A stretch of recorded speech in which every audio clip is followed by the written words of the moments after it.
Just realised my microphone was on the entire time, so hello backstage and welcome to Go Again Gaming. We're going to crack some Final Fantasy trading card game in a moment, so yeah, going to be fun. I'm going to mute myself now.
Going to be live in a few minutes. Got my energy drink ready, even though it's the middle of the day. See you shortly.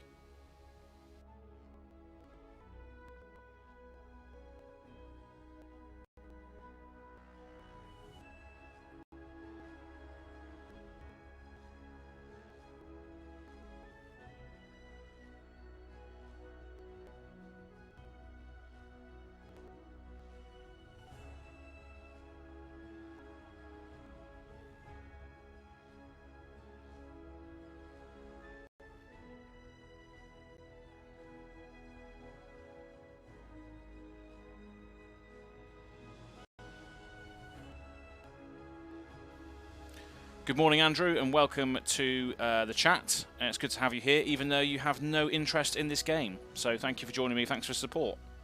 How are you doing?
I'm itching to crack these packs, so I'm just going to get straight into it. Let's just do this. I want to experience and explore this game. So, thanks for everyone for joining me. Let's go straight into it. So I'm going to change over to the table chat. So hello and welcome back to Go Again Gaming. My name is Az, and yeah, we're going to be cracking all sorts of Final Fantasy products today. I've already got a small constructed deck, which was the Final Fantasy IX constructed deck with the main man Zidane, a little bit of green screen stuff going on there, but yeah, this game it just looks awesome. I've goldfished it a few times and I've played it on what's the website called? I got linked to a website the other day which allowed you to play the game online, and yeah, I had some really good fun with it. So just thought I'd get loads of product and crack it open basically. So I've got a load of different things. But before we go into it, if you're new here, please make sure you like this video and subscribe to the channel and hit the little bell notification if you want to be notified of any future videos. Who knows whether I'm going to do more of this sort of stuff in the future. I don't know really. I think it's just going to be a casual game that we play from time to time with people that play it. I don't know the state of the game either. I mean, my sort of research is pretty much off, but I know one of my regular viewers, Ziggy, who's in the chat today, has said that his scene is doing it quite a lot. Final Fantasy. I think there's a big scene for it in Scotland, in the UK, and I know the Gaming Den does it, where I hosted my Budget Blitz event. I know they have an event for it as well. So. Who knows? Who knows where it's going to go? But I just thought I'd crack some packs today, just take a break from Flesh and Blood and other card games and just get into this a little bit. So it's going to be interesting. So thanks for joining me today. So let's have a look. Look at that. I don't even mean for that to happen. Literally drinking an invisibility potion. That is cool, isn't it? Wraith, you need to do an invisibility potion. I don't know how you'd pull that off. Well, you'd pull it off on a Go Again Gaming stream, wouldn't you? Yes. Invisibility potion. That's cool, isn't it? Wasn't even intended. There's a green screen behind me now as well. So, let's go over to the board state and you'll be able to see the stuff that I've got. So here we go. Luckily, I was sent a promo card. A promo Barrett card, which is quite nice. Should I turn the autofocus on for this? Probably. Should I try that? Should I turn the autofocus on for this camera? Or is that just going to screw with everything? I don't know. Let's try it. Let's see what happens. We'll turn it on. We'll move all this out of the way. So I'll show you what I've got first, and then I'll turn the autofocus on when I'm sort of showing cards off, because that's what I want to be doing. So I've got the Final Fantasy 12 starter deck. This was a very, very underappreciated video game, by the way, because it was the first Final Fantasy that sort of did away with the turn-based combat system and went into a sort of active 3D environment, encountering creatures. You didn't go into a separate battle sequence when in this game. The monsters were just roaming around. And yeah, Final Fantasy 12 was a game that I put a lot of time into, so I thought I'd just grab this deck because I like the characters like Varn and Penelo and Balthier and what have you. So yeah, that's one of them. Then we got the Final Fantasy 10 deck, which is Water and Earth. Oh yeah, I should go to say that this one is also Water and Earth. So Final Fantasy 12 and Final Fantasy 10 are both... Oh no, sorry, Water and Wind, I should say. Water and Wind. I'm still getting my head around this. But yeah, Water and Wind, both of these. But yeah, Final Fantasy X, of course, we've got Tidus on the front, one of my favourite characters of all time, and probably one of my favourite games of all time, Final Fantasy X. Just a fantastic story-driven game. The graphics were just so good at the time of release as well, and I've actually downloaded Final Fantasy X Remastered, and I'm going to try and play this with my girlfriend. I've sort of pitched it to her as a story-driven game with a lot of cutscenes, so it's more like a playable film. And obviously the battles will probably just... I'll probably just tell her what to do. She's going to control the characters, because I've already played for it multiple times. But yeah, Final Fantasy X, had to get this deck. Really, really awesome game. And then we have a Final Fantasy VII starter deck, which I was lucky to find, actually. I was on eBay A little bit beat up, but I have checked all the cards are still in sealed condition. So, yeah, Final Fantasy VII, this is Fire and Earth. So you've got red and yellow, which is Fire and Earth, basically. So yeah, probably more of an aggro, go tall strategy with that one, but we'll see when we get it open. So yeah, we've got 3 starter decks to open. We've got a 2-player starter set, which actually comes with 2 decks. We've got Cloud and Sephiroth here, and this is from the Final Fantasy VII Remake that was released recently, so they had a tie-in product with the card game for that, obviously. So yeah, Cloud versus Sephiroth. Obviously, you can just play this out of the box, 2 pre-constructed decks, one versus another. So I've bought that as well. And then we've got a boss deck, Chaos, so multiplayer challenge. Yeah, I'm interested to see what that's got in it. Because that could also be good for us to play on the Discord, potentially. Links in the description box below, I hope. So we'll see. And then we've got a load of packs to open as well. So we've got 5 packs from Opus 14. So we've got 5 packs from there. We've got 5 packs from Opus 8. 5 packs from Opus 7 and 4 packs from Opus 2. So yeah, quite a lot of packs to open as well. So we could hit some really good stuff in here. But I mean, I do not know what I'm looking for, so it will just be more of an exercise that I do afterwards to see if we've got any good hits. And I know Ziggy in the chat, you got a really good hit recently, the Yasmat, which was the, or I don't know how you pronounce it, Yasmat or something. Basically, it was the last boss in Final Fantasy XII of the marks that you had to hunt in the game. So that was a good pull. And Zatu Games as well were kind enough to send me a promo card for Barrett as well.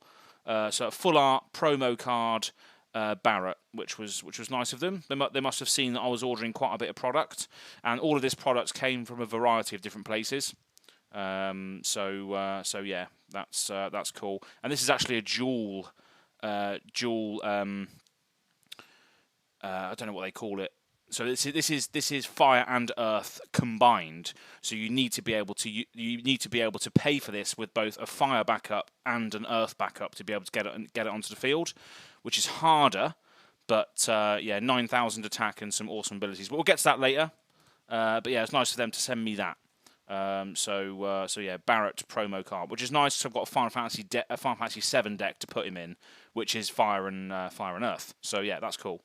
But yeah, we'll have a look at that when we get to it. We'll see if that Barrett actually synergizes with the cards in the FF7 deck, which I'm sure they probably will. So yeah, we're going to open the starter packs first, and then just get a sort of feel for the game and a feel for the cards that come in it.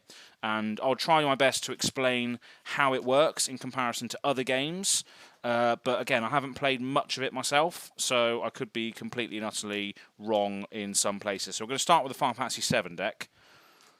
Move these packs out of the way. We'll do that afterwards, once we've got a bit of a grasp as to what stuff does. But again, I have played a few games with my Final Fantasy VII deck, which obviously comes fully furnished. And yeah, I didn't actually crack that on stream or anything. I just opened it in my own time. What's up, Badsley Afik? I'm sure. Hopefully, I haven't rinsed your name there. So Badsley Afik, welcome to the chat. Haven't seen your name in here before, so I'm assuming Ziggy's pointed you in my direction. So yeah, I'm going to be cracking some Final Fantasy today, Badsley. How long have you been playing? Have you been playing Final Fantasy recently or at all? Are you new? Give me some background.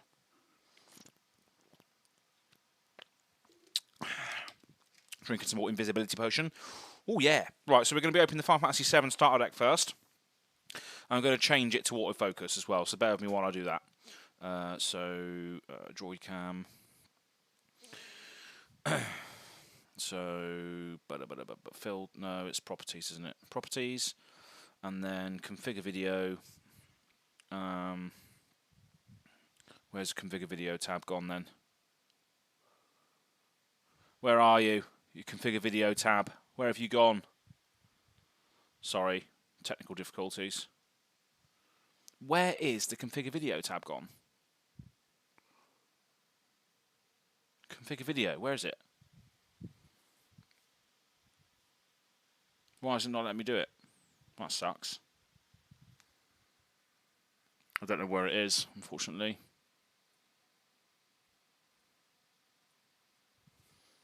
Oh, is it? Oh, it's because Alright, it's because I'm using the Droid Cam client. So let me just change this. Let me just change the settings. So autofocus is now should now be on.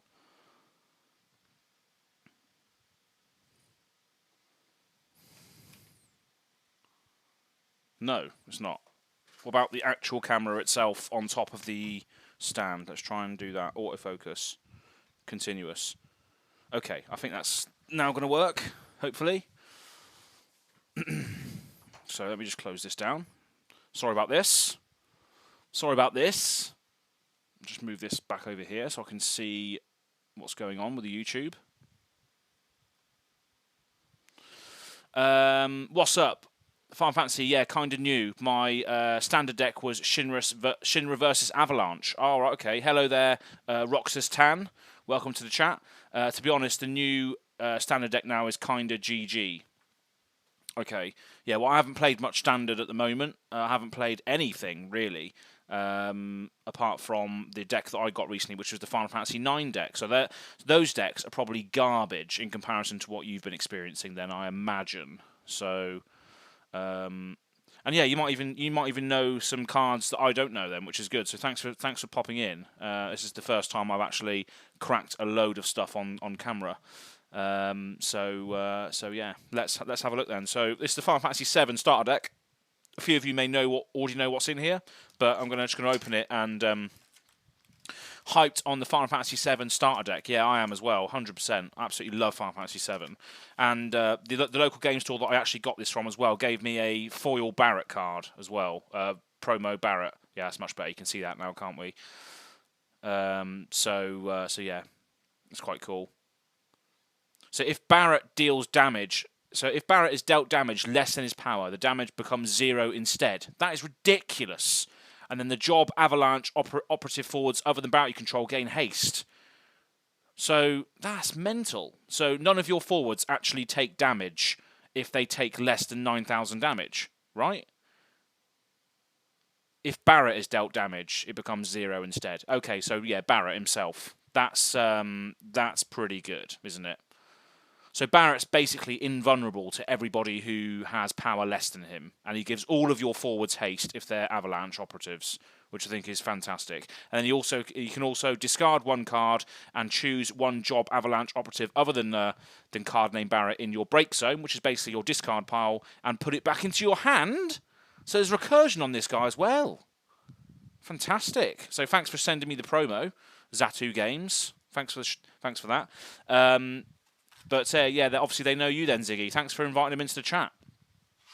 Roxas Tan is saying nice. Yeah, I think I'm very, very appreciative of that card as well. But it's hard to cast or hard to play because you need to obviously use both an earth and yellow card or backup to get him out, which is the thing. Which is fair enough because he's pretty powerful. But then again, he only costs 4 to play. So... that's pretty good. Badsley is saying, well, wouldn't say rubbish, but same old standard, have some awesome and strong staples. Oh, okay. Yeah. Well, I mean, yeah, Barrett, OP. Yeah, he's pretty good, isn't he, by the looks of it. So, yeah, I'm glad they sent me that. But yeah, I mean, if you people have access to being able to play games on the internet via webcam, I'm gonna be wanting to play as much of this game as possible when I'm not playing the other card games. So if you do have that ability to be able to sort of do this with the webcam, so if you can do this and have cards displayed like I have here, then I'm happy to play some Final Fantasy games with you when I have the time. So the link to the Discord should be in the description box below. Go and join that when you can. And I might even make a Final Fantasy sub-thread if in the Discord if we get enough people on it. But it's a really, really cool game, and especially for the people that love Final Fantasy, it's just great. So this, I might as well get this out. This is a playmat for the game. I'll just put the cards on this. So if anyone who's watching that hasn't played, I might be able to explain stuff as I go. So this is the Final Fantasy thingy. So your deck goes there, your discard pile or your break zone goes here. This is your field here. all of this area. This is where you normally put your backups, which are basically your lands or mana rocks, which allow you to play other cards from your hand. But the good thing about this game as well is that, for instance, if I wanted to play Zidane, obviously Zidane's a light character, so he doesn't have a colour, which means you can basically discard cards from your hand or pay for Zidane of any colour. So if I wanted to play Zidane, I'd have to discard a card, like if I discard Mog to the break zone, that gives me 2 blues, and then I'd have to just generate another one from somewhere else. So I'm just going to discard Amaranth to give me 2 red. That pays for Zidane, which costs 3. But you can also play cards as backups, which are basically like mana rocks that then tap or dull to give you mana of that colour or crystal points of that colour to play the heroes. But we'll go into that. We'll go into that more as we go. I'm not here to teach you the game. Standard deck is okay. Standard SD is starter deck. Oh, okay, right. Sorry, that's my mistake. I thought it was standard. So yeah, SD is starter deck. Okay, cool, nice. Well, I've got loads of starter decks here, so it's going to be interesting to see what these have got in them. And what starter decks have you been playing with then? Is it the FF7 one? The one I've got. Is that what people have been playing with? Is it the FF7 one?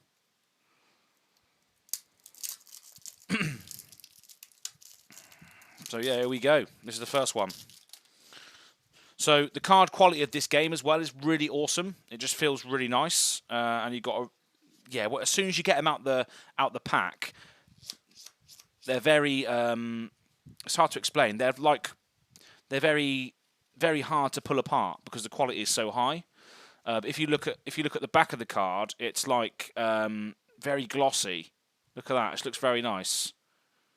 Excuse my horrible nails that I bite all the time because I'm an absolute animal. But yeah, look at that. Just the quality of the cards just look awesome. So yeah, so we got Cloud. So we got 3 Clouds. So he costs 6 to play. So that's quite a lot. So you've got 9,000 power. And obviously the cost required to play Cloud is reduced for each Category 7 character or forward you control, and each time a forward you control attacks, it gains plus 1,000 power at the end of turn, which is pretty good. So it buffs all of your attacking F7 forwards. Oh no, it's whenever you're a forward you control attacks, so it doesn't even have to be F7. Which is pretty good. And then you've got Clim Hazard, which is a limit break he used to have in the game. And you pay, you have to discard another Cloud card, pay a fire, pay 1 other, and dull it, and choose 1 forward, deal it 8,000 damage. So there's removal on Cloud as well as buffing your entire team. And it doesn't necessarily have to be FF7 forwards, although it does pay off to have FF7 forwards because it reduces the cost of this card, which is pretty good. So yeah, we've got 3 of those. I'm not going to go through all of the cards too much because obviously there's a lot in here. Zangan is a backup. So this is a backup card.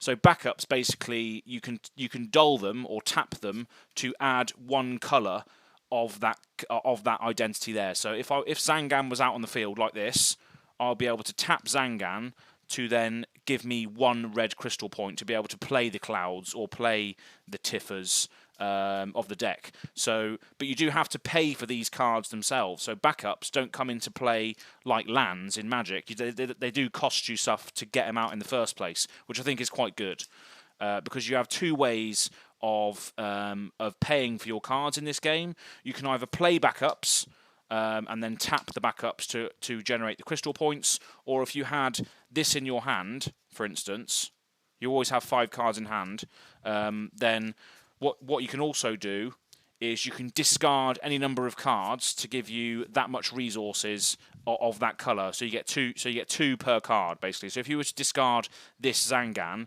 you would get 2 crystal points. So you put him into the break zone, you get 2 crystal points. Then I'm going to discard this Zangan. I get 2 more red crystal points. Then I'm going to discard this Zangan, get another 2 red crystal points. That means I've got 6 red crystal points, which I can then use to play Cloud. But that's not the best way to do it, because you're discarding all of these cards to do so. But I'm just saying that is a good way of managing your resources in the game, because every card that you have in your hand can also be used as a resource, which I think is quite cool. So you've got 3 Zangans. Oh, and obviously this is a backup as well. So there's also an ability on this as well called EX Burst. So EX Burst is whenever you're dealt damage. So basically, when you have your deck out like this, the aim of the game is to deal 7 points of damage to your opponent. And every time you take a damage, you take the top card of your deck and put it into the damage zone over here. So once you've got 7 cards damaged over here, you lose. But some of these cards have EX Burst on them. So EX Burst basically triggers when you're dealt damage. So if you reveal an EX Burst card after you've been damaged, the EX Burst effect happens. So it's just a nice bit, a little bit of chaos in the game as well. And his EX Burst effect is, when it enters, you may search for one card named Tifa and add it to your deck. And the card named Tifa of cost 4 or less you control gain haste. So obviously, if you were damaged by Zangan, you can go and get a Tifa card into hand, which I think is quite good. So a tutor effect when you get hit, I think is quite good. But when he's on the field, all of your Tifa cards with cost 4 or less will all have haste. So it obviously pays to have him as a backup as well. So yeah, it's just awesome to talk about. This game really is, and I'm chuffed that I can actually speak about it in a decent enough way to add value to people that are watching, hopefully. Yeah, the quality is awesome, Badsley. Yeah, I definitely agree with that. So next we have 3 Tifas. So I'm not going to go too much into... Well, I say that, but I just love talking about it. So Tifa, 8,000 cost, 8,000 power, red forward, cost 4. Water kick, you can discard a card with Tifa and pay a red. Choose one forward, dull it, and deal deal 6,000 damage. So yeah, another way of tapping down your opponent's stuff and dealing it damage, which is quite good. And it can be activated at instant speed as well. For all the Magic the Gathering players out there, these sort of abilities can be activated at instant speed. And if we look at this character, similar with Cloud actually, there is a clause on the card there where it says S, where it says Water Kick S. S basically means what you have to do is you have to discard a card from your hand which has the same character name as this card. So in order to activate the Water Kick, you would need to discard another Tifa card, but you'd also have to pay a fire, and then you choose one forward, obviously your opponent's. You then tap it or dull it and deal it 6,000 damage. And obviously the power and life points of the character that you're, on the bottom of the card will give you how much damage they can take and how much damage they can do. So in Magic terms, this is the equivalent of an 8/8 because it has 8,000 power and 8,000 points of defense, basically. So you don't have attack and defense; you just have basically a power value in this game. And so yeah, so with these characters we've covered the forwards. So the forwards are the characters that you play out that have an attack value, that then you attack the opponent. When you attack your opponent, they can either choose to block with one of their characters, or they can choose to just take a damage, which is when they reveal the top card and put it into the damage zone. So yeah, I'm not going to go into the rules too much, but I think I'm explaining it well enough. So yeah, next cards we have here, which we haven't gone into yet, are summon cards. So summon cards are basically instant effects that you can use at any time, and the rules basically work like a layering system similar to how Magic works. So if the opponent activates ability or does something, you can then respond to that sort of change in state. Yeah, these summon cards will allow you to play at instant speed. So this one, for instance, is Bahamut. So he costs 2 red to play. And it says he also has an EX burst effect as well. So if you hit someone and you reveal this, it does that effect as well. So it says choose one forward. You may discard one card from your hand. If you do, deal it 7,000 damage. If not, deal it 5,000 damage. So yeah, pretty good. It gives you a payoff for discarding a card as well. So it's basically like a little burn removal sort of type spell for weaker forwards. But as you can see here, we've got Tifa and Cloud, which have 9,000 and 8,000, so Bahamut would not be able to destroy them unless you then stack it with another sort of red matters card, burn card. But yeah, this will take care of a lot of pesky forwards. Yeah, so fire forwards do tend to be quite strong. So we've got 3 of those. So 3 Bahamut's. Then we've got 3 red 13s. So red was a cool character in Final Fantasy VII. It's like a sort of dog, canine sort of style character. Yeah, so he's got 7,000 power, costs 3 to play, and when it enters, choose 1 forward. It gains 3,000 power until end of turn. So that's quite cool.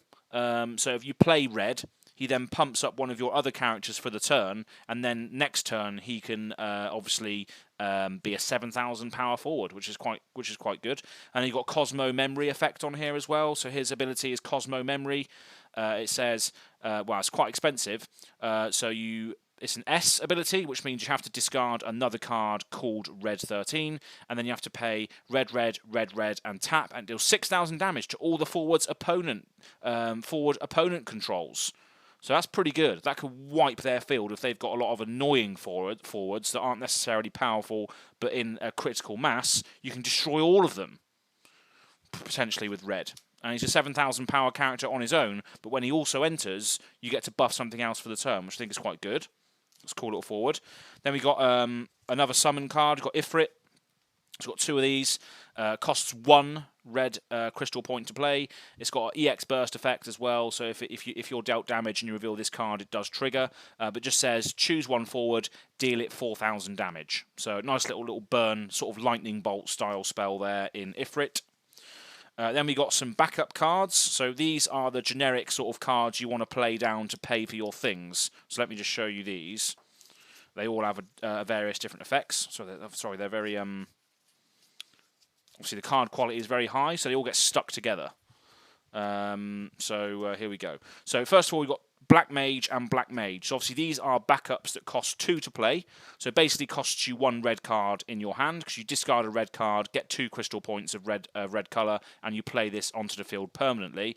And this is a backup, so obviously you can dull it to add 1 red crystal point to your pool to play things. And it just says on the bottom, it's got an ability as well. It says pay a red and dull it. Put Black Mage into the break zone, so you basically just kills itself, and you can choose 1 forward to deal it 4,000 damage. So this is basically, if you think of this, if you play Magic, if you think of this as a mana rock that comes out, you pay 2 for it, it comes out and it taps for 1, but it also has an activated ability that can be played at instant speed, where you discard this or sacrifice this, it goes to the discard pile and it does something 4,000 damage. So it's a backup that fuels your deck's strategies and allows you to play things, but it also has a tacked on piece of removal, which I think is quite good. We've got the Evokers here, so these are just 1-drop backups. They don't do anything, so obviously you can pitch them to the discard pile to add 2 red, as we discussed earlier, or you can pay a red and then put them onto the field as a backup for future turns. So that's just a standard red backup. Then we've got 2 Marguses. So again, another backup. These cost 3 to play. When it enters the field, it was 3,000 damage to all of the forwards your opponent controls. So that's pretty good.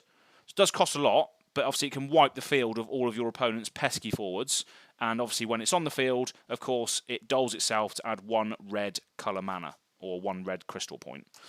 Q Game Gaming, welcome to the chat. I still feel the game would have done better with the original art instead of recycling old art yet again. Yeah, that's true. That's a lot of the comments on this game have been about the art and the fact that they're using screen grabs and all of that stuff for the art. But I don't care about that, because every time I see the screen art or the art from previous games, I get a nostalgia hit. I absolutely love the old art being on there, because it's like, oh, it reminds me of the game that I used to play. But that's just my opinion. I do understand that. Yeah, exactly. Badsley, you're backing me up with that point. True, but sometimes that old art gives you that nostalgic feeling. No, 100% it does. Definitely. So I definitely understand where you're coming from, Q Game Gaming. But the nostalgic art and the art displayed on the cards does give me that nostalgic feeling, which is what drew me to the game in the first place. When I saw Zidane, I was like, wow, I remember that. I remember that scene. I remember what he was doing there. Hence why I bought the cards. So it goes both ways, really. It goes both ways. So we got a couple more sort of cheap forwards here.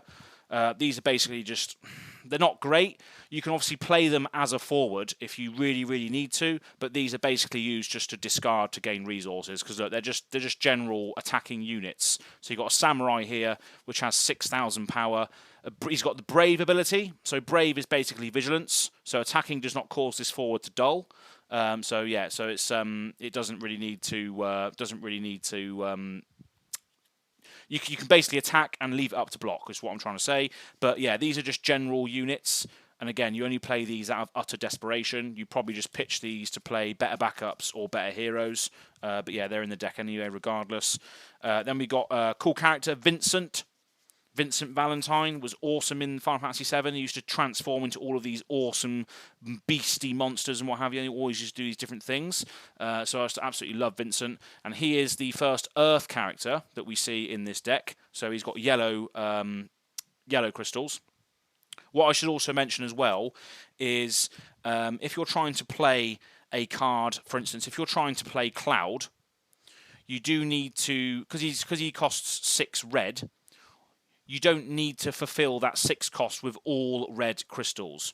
So you could basically mix and match, but you have to have at least one of Cloud's colours in that mana spent in order to play him. So you could basically tap one of your backups like Zangan. You can tap Zangan to give you a red to play Cloud, but then all you need to do then is get rid of or generate 5 other resources to play him. You don't have to use all red. You don't have to use all red to play him, is what I'm saying. But you do have to have at least one to play. Q-Gain, you're saying, I used to be a huge Final Fantasy fan in the past, used to collect it, but I think I've seen them use the same art on so many products it doesn't give me that nostalgia hit anymore. No, that's fair enough. And then Ziggy, you're saying, would love to have seen original Yoshitaka Amano or Tetsuya Nomura art. Yeah, but I can see your point. Yeah, exactly. I mean, that's what drew me into the game, is a nostalgia feel. I mean, I haven't actually been in this game long enough to see what they have been doing over the course of time. At the moment, I'm just literally just running on fumes for hype of discovery of this game rather than being actually in the community. So yeah, it could be that could be a bit of a gripe that you're experiencing or have experienced Q-Game Gaming, but that's fair enough. Yeah, so we've got Vincent. Sorry, I went on a massive tangent. I'm not going to get through I need to get through all of this product yet. This is just the first bloody starter deck. So I'm just loving life right now. So yeah, Vincent is a 7,000 power FF7 forward gunslinger. And when he attacks, he gains first strike instead of turn. So yeah, a 7,000 power forward for 3 resources or 3 crystal points or whatever you want to call it is pretty good, because he has built-in protection because of the fact that he gains first strike when he attacks.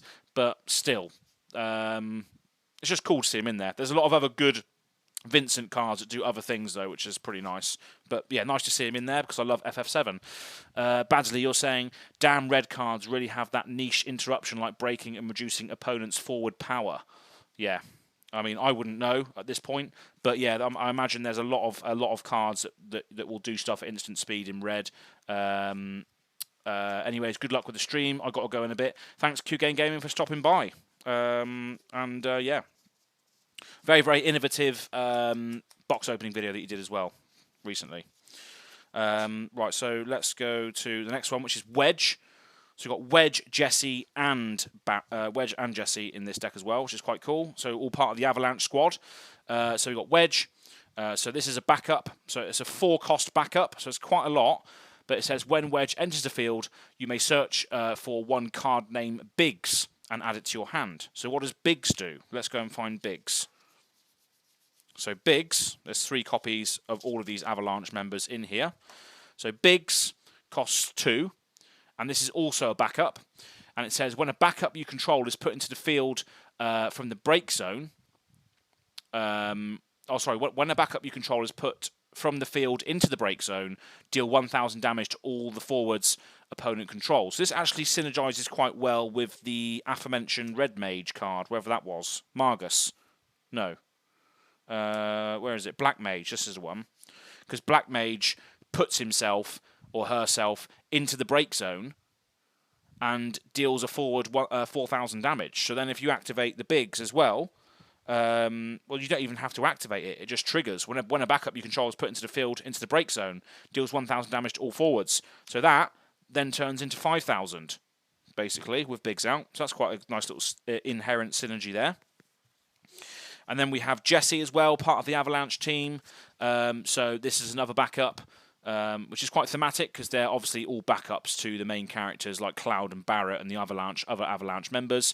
And this says when Jesse enters the field, you may search for one Category 7 forward and add it to your hand. So again, another backup that allows you to tutor for a Category 7 forward, which can be any of these forwards here, like Vincent, Cloud, Tifa, Red. You can just go and get any of those, or the aforementioned Barrett promo card. We could go and get that if we wanted to, which I'll probably add this in, yeah. And then we've got Barrett himself, but we've got Barrett here as a backup. Oh no, sorry, he's a forward. I'm talking garbage already. So yeah, Barrett here, 6,000 power, a forward, costs 2, which is pretty good. And he's got a grenade bomb effect where you pay S. So S basically means you have to discard another Barrett card to use this ability. And it says deal 2,000 damage to all the forwards opponent controls. So there's a lot of sort of blasting people away and dealing a lot of damage to a lot of things. Sub-theme in here with the Avalanche team, which I think is quite thematic because they just want to blow stuff up, don't they? They want to blow up the Shinra Incorporate. So that is why that sort of suite of cards is in here. Look at that, all those Avalanche forwards. But then because of Zatu's absolute awesome contribution, I can have this Barrett forward absolutely leading the charge here as well. So thank you very much again, Zatu Games, for sending that to me for free, which is fantastic. And then you've got some other cards in here as well. We've got the Dark Knight. So again, it's a forward that you probably only want to play in very sort of worst case scenarios because it's not that great. But it says 3,000 power, and then it says for each point of damage you have received, Dark Knight gains plus 1,000 power. So it's pretty good early game because you can discard it to gain 2 Earth resources. Or late game, when you've taken lots of damage, it could potentially come in as a 9,000 forward late game. Because if you've taken 6 points of damage, this is going to get plus 6,000 power. So you're playing a 9,000 power hero or power character for 2 resources, which I think late game, you'll be able to lay both of these down as 2 9,000 power attackers. So I think that's very good, both late game and early game for this. So yeah, that's pretty nice. Raman, welcome to the chat. Have you played Final Fantasy trading card game before, Raman? Yeah, I think it's looking pretty good. I've got myself a lot of product here today, so we're going to crack some. This is just the FF7 starter deck, and I'm going on massive tangent, so I reckon I'm going to be here for a while. And I've got a Morrison shop appearing at some point, so my groceries are being delivered at some point. So if I hear the door go, I'm going to have to go and then come back. So yeah. Next, we've got Black Belt. So this is just another standard forward for the Earth. It costs 4 to play, but it's an 8,000 power unit with no abilities. So again, late game, it's going to come down for an 8,000 character. But early game, you can get rid of this from your hand to add 2 yellow Earth resources if needed. There's 2 of those in the deck. We got some 2 Earth summon cards. So these can be played at instant speed, of course, as we discussed earlier. And yeah, so this is a summon card. So this can be played at any time, instant speed, as long as you have priority, of course. It's also got an EX burst effect. So if you're dealt damage and you reveal this, you get the trigger on the EX burst effect as well. And it just says choose 1 forward. It gains 2,000 power instead of turn, and if it's blocked, it gains 4,000 power until the end of its turn instead. So if they choose to block with one of their characters, that character is likely to die because of the fact it gets an additional buff when they block. But if they want to take the damage, then obviously they're going to take the damage. So that's pretty good. So that can be played at instant speed as well. It's more like a combat trick, really, which is quite cool. And it could class as removal because if they then say, right, I'm going to block this, and then you play the golem, you give your character 4,000 power. Then you could kill their forward without them realising. So that's good instant speed combat trick. And then finally we have 2 monks in the deck. And again, these are backups, Earth backups. So they cost 2 to play. Obviously they can tap or dull for an Earth resource when they're out, but obviously backups always come into play dull, so you can't actually play them and then use them for their resources. They always come into play tapped or dull. And this one says, pay an earth and tap it and put monk into the break zone. Choose one forward. It gains 2,000 power instead of turn. So again, just more combat tricks in the earth section to give your things extra power, which I think is quite good. So yeah, this deck just wants to punch lots of holes through things. It's got a lot of targeted removal, burn spells. It's got the Avalanche team that want to sort of wipe the field of many different lower level forwards. So I think it's quite a cool little deck, really. Raman, what are you saying? You've never played it. I like rubbing the back of the cards. Their backs feel different. Yeah, we discussed that earlier. The backs of these cards do feel a lot different. So yeah, and you've got that glossy sort of. You can see all the little specks in the card as well. So yeah, the card quality is potentially one of the best I've ever experienced so far.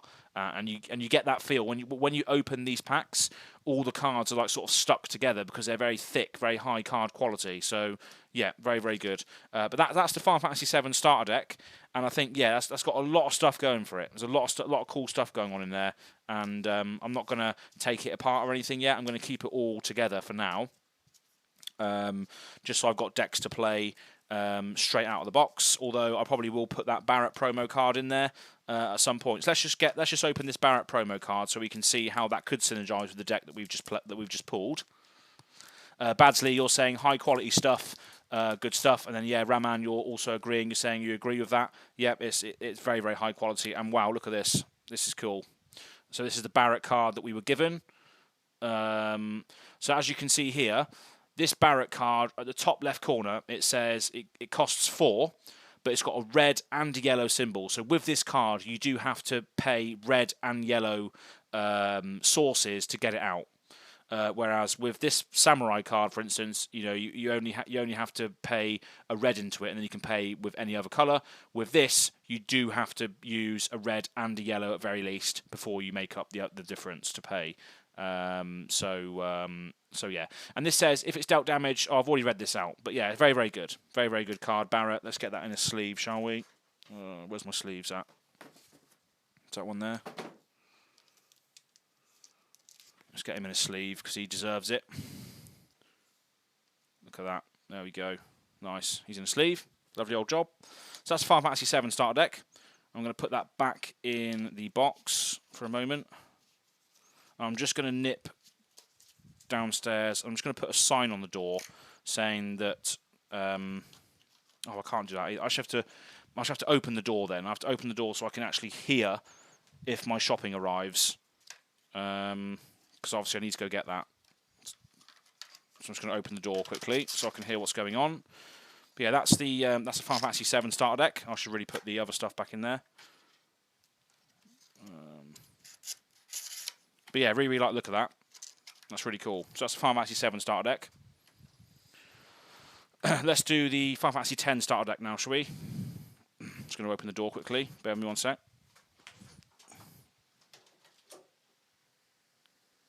Just open the door. Okay, so I can hear if the shopping comes. Is that foil? Yes, it looks really cool, doesn't it? Yeah, it does. It does look really nice. Yeah. So it's got that same sort of spec effect, like on the back of the card, but on the actual card itself. So yeah, very, very chuffed that they sent me that. So let's go into the Final Fantasy X starter deck now, and this is going to be awesome, I think. So this is a water and wind deck. So I think this is more control-y in the archetype sort of style things. But Badsley, you're saying I'm not so sure myself, to be honest. Sorry, what was that? What are you not sure of? Sorry, I completely missed that. Okay, so we've got Tidus. This is going to be cool. This is going to be nice. I like the look of this.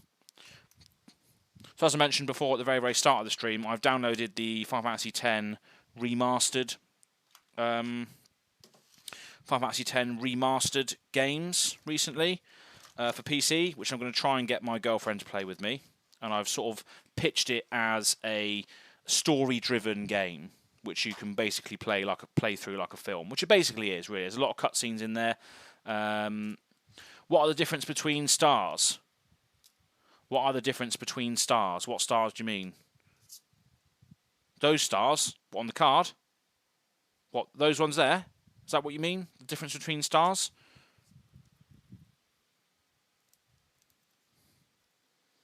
Just trying to open this pack, because it's the same looks like cigarette packaging used to be. How that used to be. Just take a drink quickly.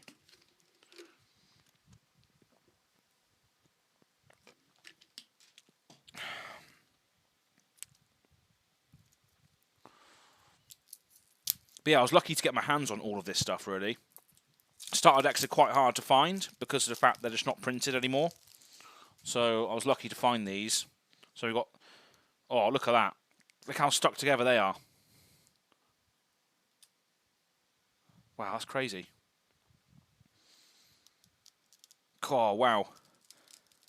God, can you hear that? Can you hear that?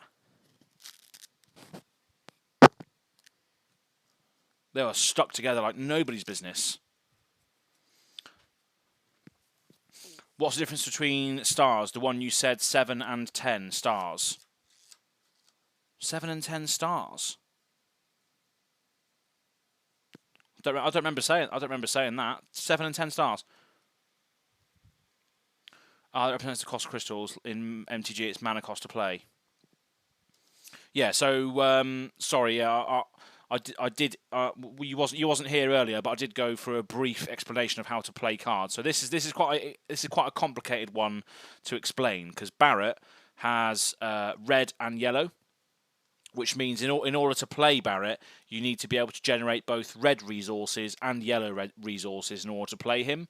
Whereas other cards will just be generic colours, like this one, for instance. Tidus is just a general sort of blue. So all you need to play Tidus is a blue crystal of some point and 5 others. Whereas with Barrett, you need 4, but you need red and a yellow at the very least in order to play him. So yeah, it's quite hard to explain, isn't it? But yeah, here we go. Next deck, Final Fantasy X, wind and water, by the looks of it. So yeah, we've got Tidus. We've got 3 of those. So Tidus, what does he say? 9,000 power. Nice little screen grab here from Tidus from Final Fantasy X. The cost required to play Tidus onto the field is reduced for each Category 10 forward you control. Also similar to Cloud, the last deck. The more Category 10 forwards you have out in the field, the cheaper Tidus will cost to play, which is pretty good. So if you've got like Yuna, Waka, Kimari all out on the field, Tidus is going to cost a lot less to play. Yeah, Ziggy, you're saying they definitely felt like they were glued together when I opened my first deck. Incredibly crisp. Yeah, I definitely agree with that. So yeah, Tidus costs 6, but he's reduced by every FF10 character you have out on play already. And if you control a card named Yuna, Tidus gains Brave. So he basically then can attack without having to dull himself, which is pretty good. And then when the forward Yuna is put into the is put from the field into your break zone, you draw 2 cards. So when Yuna dies while Tidus is in play, you then draw 2 cards, because obviously Tidus loves Yuna. It's a love story between them both. So when he sees Yuna get beaten down, he's like, "Oh, I'm going to draw 2 cards. I'm going to kick your ass." So yeah, Tidus is quite good, although he does rely on the team around him to give him extra stuff. Like Yuna gives him Brave, and if Yuna dies, you then draw 2 cards, etc. So then we have Shu Yin. So Shu Yin here, which is basically like Tidus. I don't know the story of Shu Yin actually, so I do need to have a look at that, because apparently they're both the same, aren't they? Or is it his brother or something? I can't remember. But Shu Yin is a backup, costs 4 to play. Got EX burst effect, so if you hit someone and they reveal this, you then get the effect as well. When Shu Yin enters, choose 1 forward of cost 3 or less, return it to its owner's hand. So yeah, nice little bit of control there, whether you're actually playing this as a backup, or if you're getting hit and it goes into your damage zone, you're still going to be able to return something to your opponent's hand, which I think is quite a nice little piece there, whether you want to use this to pitch to then generate 2 resources, or you actually play this as a backup, for an investment later, then return something to their hand, or if you get hit by your opponent, it goes to your break zone, you still return something to their hand. So you've got removal there, even when you're getting hit, which is quite interesting. So that's a nice little backup there, and Shu Yin for the water. Just drops a load of cards on the floor. Bear with me a sec. Andrew Mason, afternoon, Andrew. Welcome to the hall here. We've only got through the first starter deck, and we're on the second starter deck now. So we still got lots of stuff to crack. So I hope you got some spare time, because we're going to be here for a while, I think, by the looks of it. So we got 3 Unas here. So this is a FF10 forward. It costs 2 water resources, which isn't too bad. So it's basically just a card from hand, basically. And when you cast a summon, you may dull Una. So if Una's on the field, when you cast a summon, you may tap Una, basically is what it's saying. If you do, draw a card. This effect will trigger only once per turn. So yeah, just a nice little value engine of drawing cards, really, every time you play summons. So that's good. So your summons in this deck with Una out will basically turn into an extra card. So all of your summons, they will then basically replace themselves every time you play something, which I think is quite good. So yeah, Una, 3 copies of that Una. I think there's other Unas in here as well, or is there not? No, probably not. That's fine. So next we have Lene. So we've got 3 of these. So these are water backups. So they cost 2 to play, and when your opponent casts a summon, you activate Lene. So activating a card basically means you just, if they're dulled, you activate them. You then just turn them face up. So yeah, every time your opponent casts a summon, you then untap this card. So then that allows you to then play something potentially on their turn again at instant speed. So that's pretty good. So those effects are going to stack quite nicely. It's a nice little control piece there with Lene. Bye bye. I'm on store. Want to go home? Yep, no problem, Raman. Thanks for chipping in, and we'll see you next time. Now we have Waka. So this is the awesome character from FF10, the Blitzball character. He loves Blitzball. That's what he's holding there in his hand. And he's an 8,000 power forward. And it says, when Waka attacks, choose 1 forward you control, and instead of turn, it gains plus 1,000 power for each forward you control. So again, this is a good piece if you've got a big team assembled. You choose a forward, and it gains plus 1,000 power for each other forward you control, which is pretty good. And then you've got the status reels ability that he has here. So let me just zoom into this a little bit. So it says there, status reels. So you've got the S effect there, which means you have to discard another card named Waka in able to use this ability. And it says, so yeah, you discard a card named Waka and then pay a water. And it says, choose 1 forward. Until the end of turn, it loses all abilities and its power becomes 1,000. So you can do that at instant speed as well. So you can basically just nerf any other forward on the field. That is pretty strong. But of course, it costs you a Waka card to be able to do this. So if you've got multiple Wakas, you might be able to do some horrible things with this. But yeah, just turning your opponent's character or opponent's forward into a 1,000 power thing with no abilities, it's basically Oko in Magic, isn't it? So yeah, Waka, pretty good. Pretty nice. Like that. Next, we've got some generic backups and units here. So let's go over these. So you've got some Evokers. Of course, we saw these in the other deck, I believe. I think it was called something else. But these are just 1-cost backup cards, which will just obviously accumulate you resources. Or you can pitch these to the discard pile to then obviously get 2 blue resources if needed. So it's just a generic backup card. Then we have some generic forwards. So again, these are very, very weak forwards. Like this one is like 5,000 power, but again, in the early game, you can get rid of these to add whatever colour they represent. You can add 2 resources of that colour to pay for other cards, which I think is good.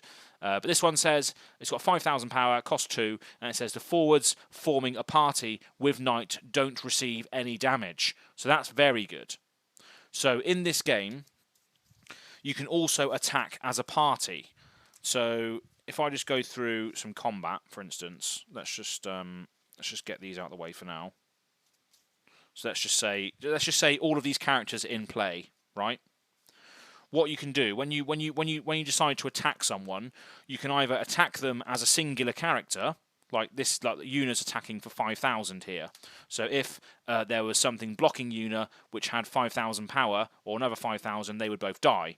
But if you have characters in play that share the same element, all of these are water characters. So what you can do is you can say, I'm going to initiate a party attack. Now, a party attack means that they basically all attack as one long card, and they all add their power together. So this would then be 8 plus 9 plus 5, which is, my maths is awful, about 20,000 power. And they can block that as a singular line of cards, and they then allocate the damage to whatever hero they want. So if they're blocking for 9,000 on the other side, they can then say, right, I'm going to do 9,000 damage to Tidus, and their Tidus will die, but obviously the Waka and the Yuna will survive. So you can attack as a party or individually, depending on what element characters you have out, which I think is quite good. So in this case, all of these characters could attack as one party. But you could also say, right, I'm going to use Yuna and Waka to attack for 13,000, and I'm going to use Tidus as a 9,000. But obviously, in this case, because I control Yuna, Tidus doesn't tap when he's attacking because he'll have Brave because Yuna's out. So yeah, loads of interactions going on. But yeah, I just thought I'd make you aware because this knight card cares about when you attack with a party. So if you had the knight, if someone was attacking with the knight as part of a party, that party just doesn't receive damage. That's pretty good. So that's pretty good, like that. So yeah, I just thought I would explain quickly the party mechanic.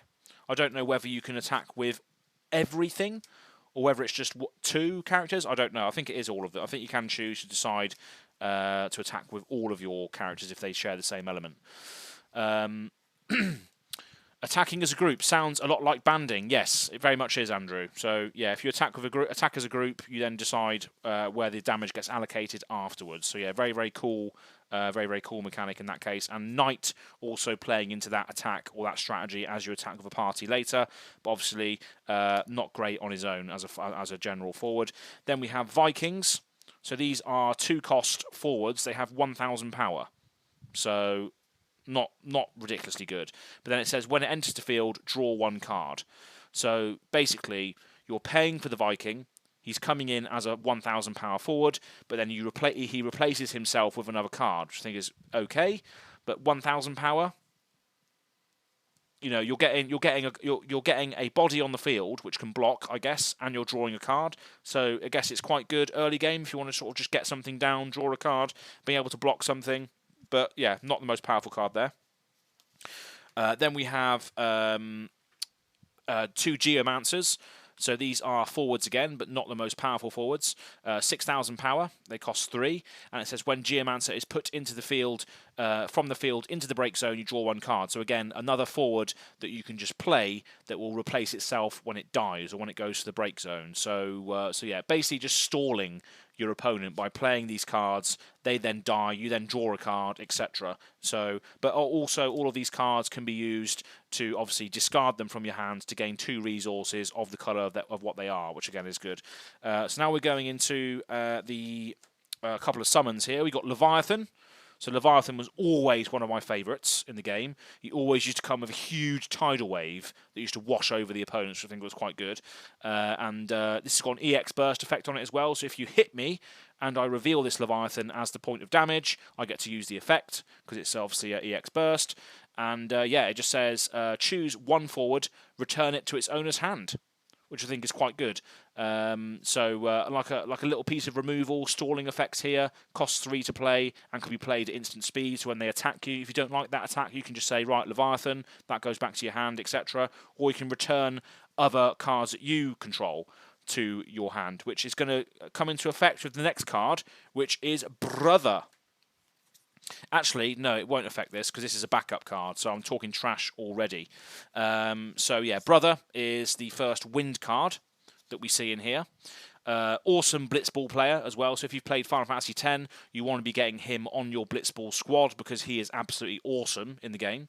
So yeah, Brother, this is a 3-cost backup, so obviously when he's on the field, he can dull himself to add a wind resource to your pool, and it says when brother enters a field, you may search for one category 10 forward and add it to your hand. So basically a backup that then tutors for any cards that are category 10. So your Tidus, your Waka, your Yuna, your other FF10 characters, you can just add those to your hand. So yeah, a tutor on a backup is pretty good, although it does cost 3. So it does cost potentially 2 cards from hand, or a dull of a backup that you already have, and a pitch of an earth card that you have in your hand already. So yeah, but I think brother is still relevant in today's meta. I think I watched a video from the Young Yuna Team YouTube channel, and they said that if you're gonna get some of the older cards, get brother, because he can go search for any category 10 stuff, which I think is quite good.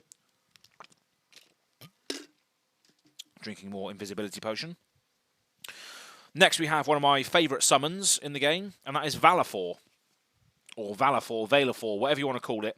This is like the first summon that you have access to in the game. It's like it's that wind sort of bird, eagle, dragon, Cthulhu sort of thing. I don't even know how to describe it. But yeah, this costs 2. It also has an EX burst effect. So if you're dealt damage and you reveal this, you can trigger the EX burst effect. And it just says deal 3,000 damage to all the forwards opponent controls. And if you control Yuna, activate all the backups you control. So that's pretty good. So if Yuna's out on the field, you play this, you deal 3,000 damage to all of your opponent's things, and you untap all of your backups. So that just then leads to more shenanigans. So if you have a hand full of Valafors, that's going to be quite a powerful turn potentially. So yeah, Valafor, nice little summon card there, nice little throwback to the game I'm going to be playing soon as well. Next we have Pain. So this is from Final Fantasy X-2. Pain is a forward. She has 7,000 power. When Pain enters, if you control Yuna, so Yuna is quite a staple of the Final Fantasy X cards, because if you control Yunas, you get additional effects. So if you control Yuna, when Pain enters, you draw a card, so she replaces herself there, which is nice. And then when Pain enters the field, choose up to 3 backups you control. If you control a card named Riku, you activate them. So again, with this, with Pain, Riku, and Yuna, I can't remember what it's called. YRP. I think the deck they call it is YRP, which is Yuna, Riku, Pain. Obviously, they have a lot of synergies together because they were part of the Final Fantasy X-2 game, where it was just Riku, Pain, and Yuna. So yeah, if you have a lot of Riku, Yain, and Runa, then you get a lot of synergies with these characters as well. So that's quite cool. Next, you've got a backup called Baralai. I don't know who this guy is. Maybe, he's a Praetor. So he's in the FF10 game, maybe? I can't remember him personally. But yeah, he is a backup, so it's a wind backup. So it costs 2 to play, and then you can tap Baralai and put him into the break zone to choose up to 2 forwards and activate them. So that's quite good.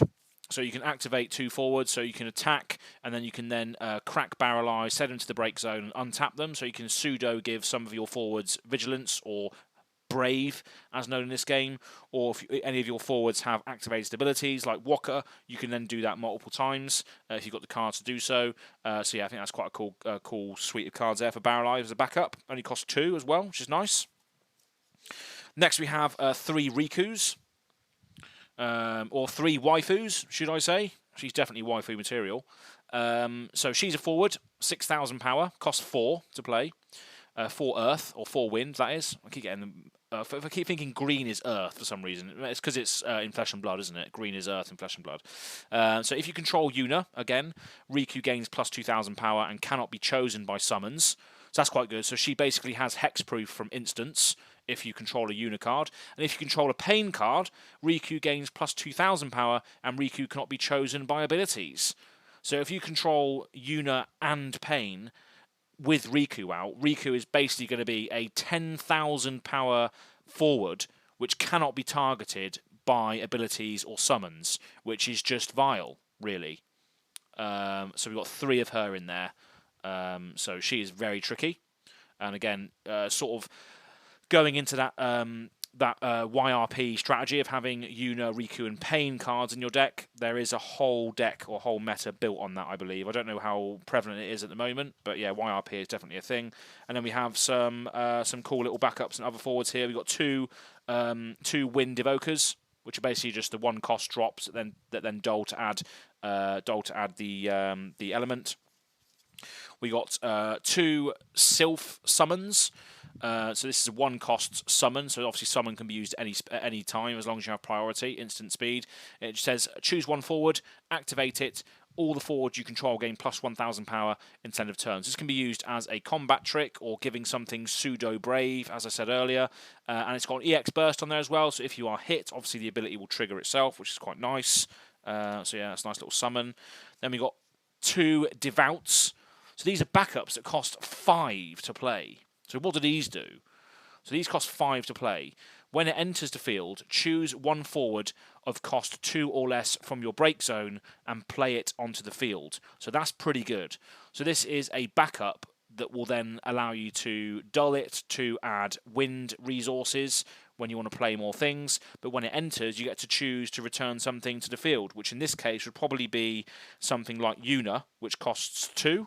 I think that's probably the only thing that you can cost 2 or less from your break zone, play it into the field. So yeah, Una costs 2.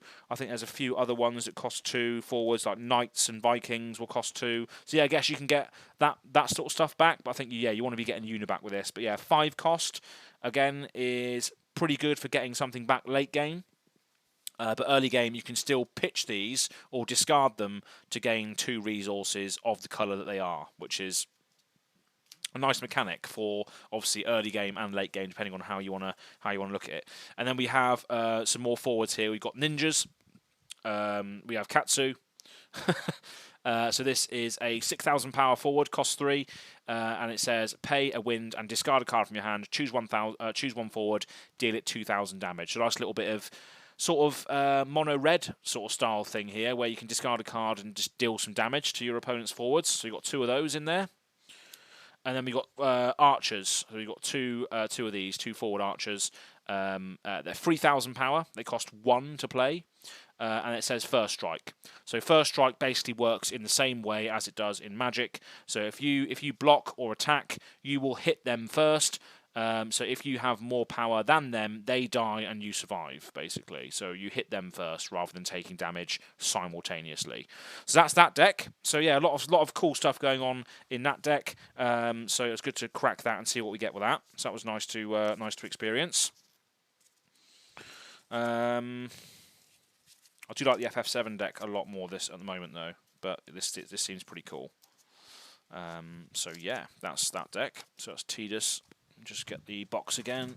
So we've got one more starter deck to open, and that is the Final Fantasy XII starter deck. So it'll be interesting to see what that is. I mean, it's the same element as this. It's water and wind. So it'll be interesting to see what we get in there. So we just put this back.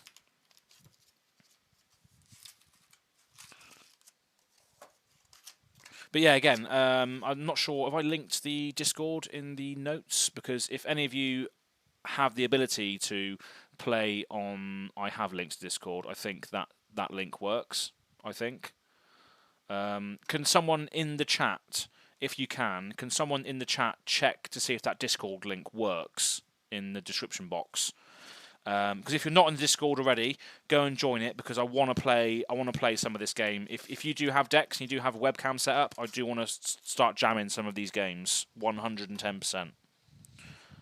So yeah, we've opened Tidus and FF7. We're now going to open Final Fantasy XII.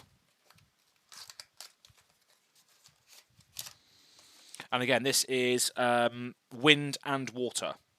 So, and the front runner of this deck is a wind character. So hopefully we're going to see more wind stuff in this deck.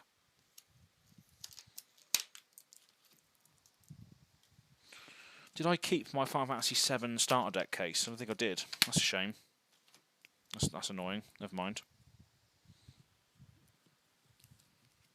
We've got another starter deck after this as well. Badsley is saying yes, it works. Okay, fantastic, awesome. Did you join it, Badsley? Have you done that yet? That'd be fantastic if you did. So yeah, next deck is Final Fantasy XII. Final Fantasy XII, baby. Just joined in. Okay, lovely, thank you. Nice one. Kevin LeFlam, Final Fantasy XII is one of my favourites.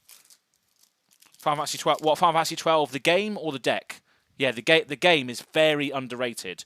I mean, as I said at the very beginning, I'm not sure if you were here at the very beginning, but Final Fantasy 12 is a game that I spent a lot of time on, and it was the game that was the pioneer. It was the one that changed the landscape for every single Final Fantasy game that came after that, because it was then active combat.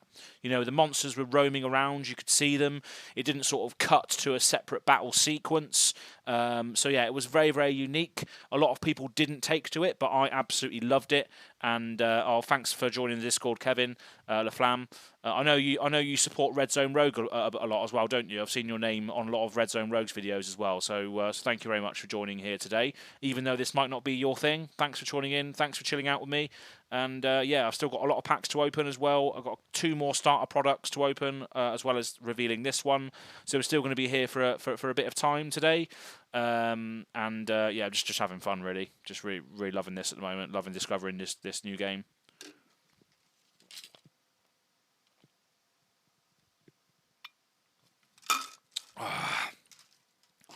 Oh, I feel so much cleaner. So much cleaner drinking 0-calorie energy drinks rather than full-fat monsters and stuff. I used to be an absolute sucker for that, drinking full-fat energy drinks.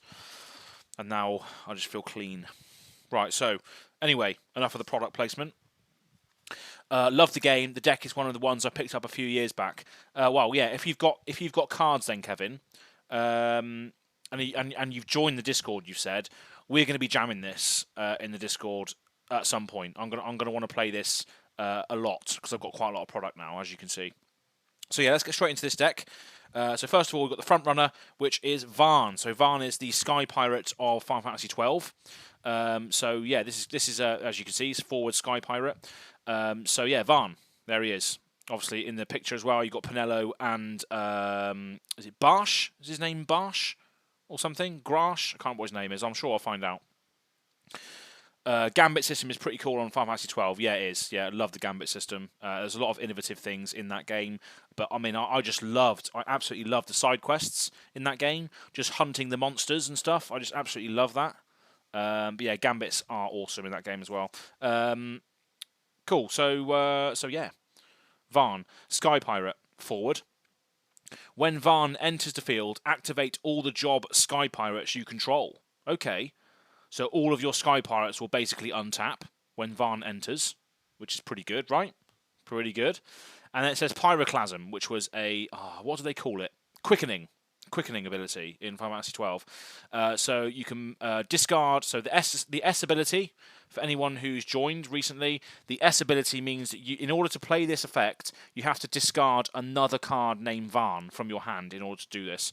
So yeah, Pyroclasm, discard a card named Varn and pay a wind and dull this card. Choose one forward, deal it 2,000 damage for each backup you control.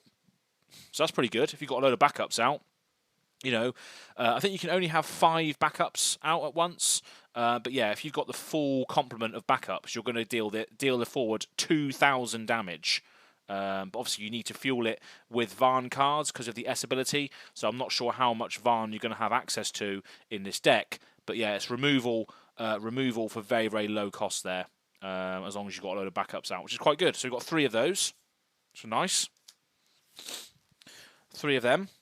Then we've got 3 Balthiers. So Balthier was like the sort of musketeer vibe, posh guy in the party. And you can see here he's got Ash on his side here. What is Ash sitting on him? Is Ash sitting on his lap here? Outrageous! Absolutely outrageous. Anyway, so yeah, Balthier is also a Sky Pirate, 7,000 power. He's a forward. When he enters the field, reveal the top 5 cards of your deck. Add 1 Sky Pirate from among them to your hand and return the other cards to the bottom of your deck in any order. So this basically filters 4 other Sky Pirates in your deck, which I think is pretty good. And it's 7,000 power in himself, and he costs 3. So 3 resources for 7,000 power and a bit of card filtering or card manipulation top of the deck. That's pretty good from Balthier. Nice. Next we have Fran. So we've got 3 Frans in here. Another FF12 category forward Sky Pirate. She costs 2, which is pretty good for a 5,000 power character. So that's the sort of rate you'd want to see at the very least. And then it says, for each job Sky Pirate other than Fran that you control, she gains 1,000 power. So again, benefits from having other Sky Pirates out in play, which is the theme of this deck by the looks of it. And then the card name Balthier you control cannot be chosen by your opponent's abilities. So that's quite cool as well. So if you have Fran out, she's going to protect your Balthier cards against your opponent's abilities. Not your opponent's summons, but your opponent's abilities. Which obviously the tap effects or dull effects on your opponent's cards, which is quite good. And obviously, she's gonna, if Balthier's out, she's going to become a 6,000 power character for 2 crystal points, which I think is quite good. Very good, in fact. So then we've got Rex. So we've got 2 of these. These are Dalmascan soldier forwards. So they don't fit in with the Sky Pirate synergy, but let's have a look and see what they say. So 4-cost wind character, 8,000 power. When Rex is put into the field, from the field into the break zone, you may play 1 card named Van from your hand into the field. That's pretty good. So you play Rex. When Rex dies, you put a card named Van into the field. So that's pretty much cheating the cost. I don't even know how you would use this. You'd play this character as an 8,000 power forward. When that dies, you then put Van from your hand into play, which then activates all of your other Sky Pirates. So I guess that could be quite good. So it's quite tricky. But again, yeah, quite a cool little character. I'm sure there's a synergy in there somewhere which we haven't seen yet. But yeah, it's quite cool. So when this dies, you put Van from your hand into play. Van, obviously, when he enters, you activate all of your pirates. So I guess you could probably give all of your Sky Pirates Brave for the turn, basically. If you attack with everything, you attack with all of your Sky Pirates. Rex then dies. Van comes into play, untaps all of your Sky Pirate forwards, and there you go. You've got a massive wall of pirates to block against your opponent potentially. Andrew Mason, thanks for joining. Catch you later. Looking forward to seeing this being played. 100%. Thanks for joining, and yeah, I think you've got a deck, so I'm sure we're gonna play at some point. It's going to be good fun. Next we have some generic backups. We've got 2 Evokers. We know what those do. They're just 1-drop backup cards that then generate a resource of their colour, so nothing too exciting. We've got 2 Archers. So these are decent backups because they can basically break opponents' backups. So this costs 2 to play. It's a backup, so obviously if you dull it, you can then add a resource of that colour, so it's basically like a land or a mana rock in Magic terms. But this has an ability where you pay 2 wind, and you dull this card, and you put it into your break zone. So obviously it sacrifices itself, unfortunately, but then it says choose 1 backup of cost 3 or less, break it. Now break it basically means just destroy it. So this is basically like land destruction on a card. This is basically like a strip mine on a card, basically. You have to pay a lot for it, and obviously it sacrifices itself, but it can then deal with pesky backups that your opponents have, like Aerith. If you remember Aerith or Aerith from Final Fantasy VII, she is known for being a very, very powerful backup. I don't think I can show you any Aerith cards, so I don't have any, unless I crack some, but I don't think I'm going to crack any because I don't have the right opus. They might be in the other starter decks that I have. We'll see. But yeah, Archer is known to be able to get rid of the Aerith problem. Aerith basically allows you to give your things hexproof at instant speed. So Archer can then stack on top of that and then kill her as a result, which is quite good. So yeah, Archer's pretty decent. White Mage. Another backup here, so 3-cost wind backup. When she enters the field, choose up to 2 wind characters and activate them. So that's pretty good. So obviously she comes in as a backup, which then can be dulled later for resources. But when she does enter, she then untaps 2 of your wind forwards. So again, there's a lot of pseudo-brave abilities in this deck by the looks of it. A lot of trickery, and yeah, that's pretty cool. Next we have the first summon. This is Shem Hazai the Whisperer. I don't know what Final Fantasy this is from. I've never seen this before. So if anybody knows in the chat what Final Fantasy this character is from, I would love to know, because I've never played with it or never cast it in the actual video game. So yeah, this is a summon. It costs 1 to play. So what does it do? Each each forward can only be blocked by a forward with a cost inferior or equal to its own this turn. So that's pretty good, because a lot of these characters will cost, obviously you've got Balthier and Fran that cost 2 and 3. You play Shem Hazai, you basically make those characters not be able to be blocked by 4-cost characters. They can only be blocked with characters equal to or inferior than their cost. So if you've got a load of low-cost forwards, you can make them unblockable with Shem Hazai, which can be a nice little combat trick. So that's cool. And I'm sure there's a lot more cards out there which have a very, very low-cost forwards that then will get good payoffs off of this card, which I think is quite good. So next we have Redas. This is a Sky Pirate with 9,000 power. And it says, Redas must attack at least once per turn if possible. And when Redas attacks, the forwards other than Redas you control get plus 1,000 power instead of turn. So again, this is just another good way of giving all of your other forwards that have low cost or low power an extra buff when this guy comes in or when this guy attacks. Sorry, it's just when he attacks, isn't it? Yeah, but you must attack each turn if possible. So every time this attacks for 9,000, all of your other forwards are going to get plus 1,000 power instead of turn. So it does sort of incentivize attacking with the whole team, and then maybe playing this Shem Hazai to make stuff unblockable, or then playing a backup that then untaps your stuff. I can't remember which one it does. I can't remember which one it is. Yeah, this one. When it enters, choose up to 2 win forwards, activate them. So yeah, maybe a lot of little attacks going through, but then also untapping or undulling, and then maybe getting some unblockable damage through. So that's Redas, pretty cool, and he's a Sky Pirate as well. Next we have 2 backups in the form of Oracles.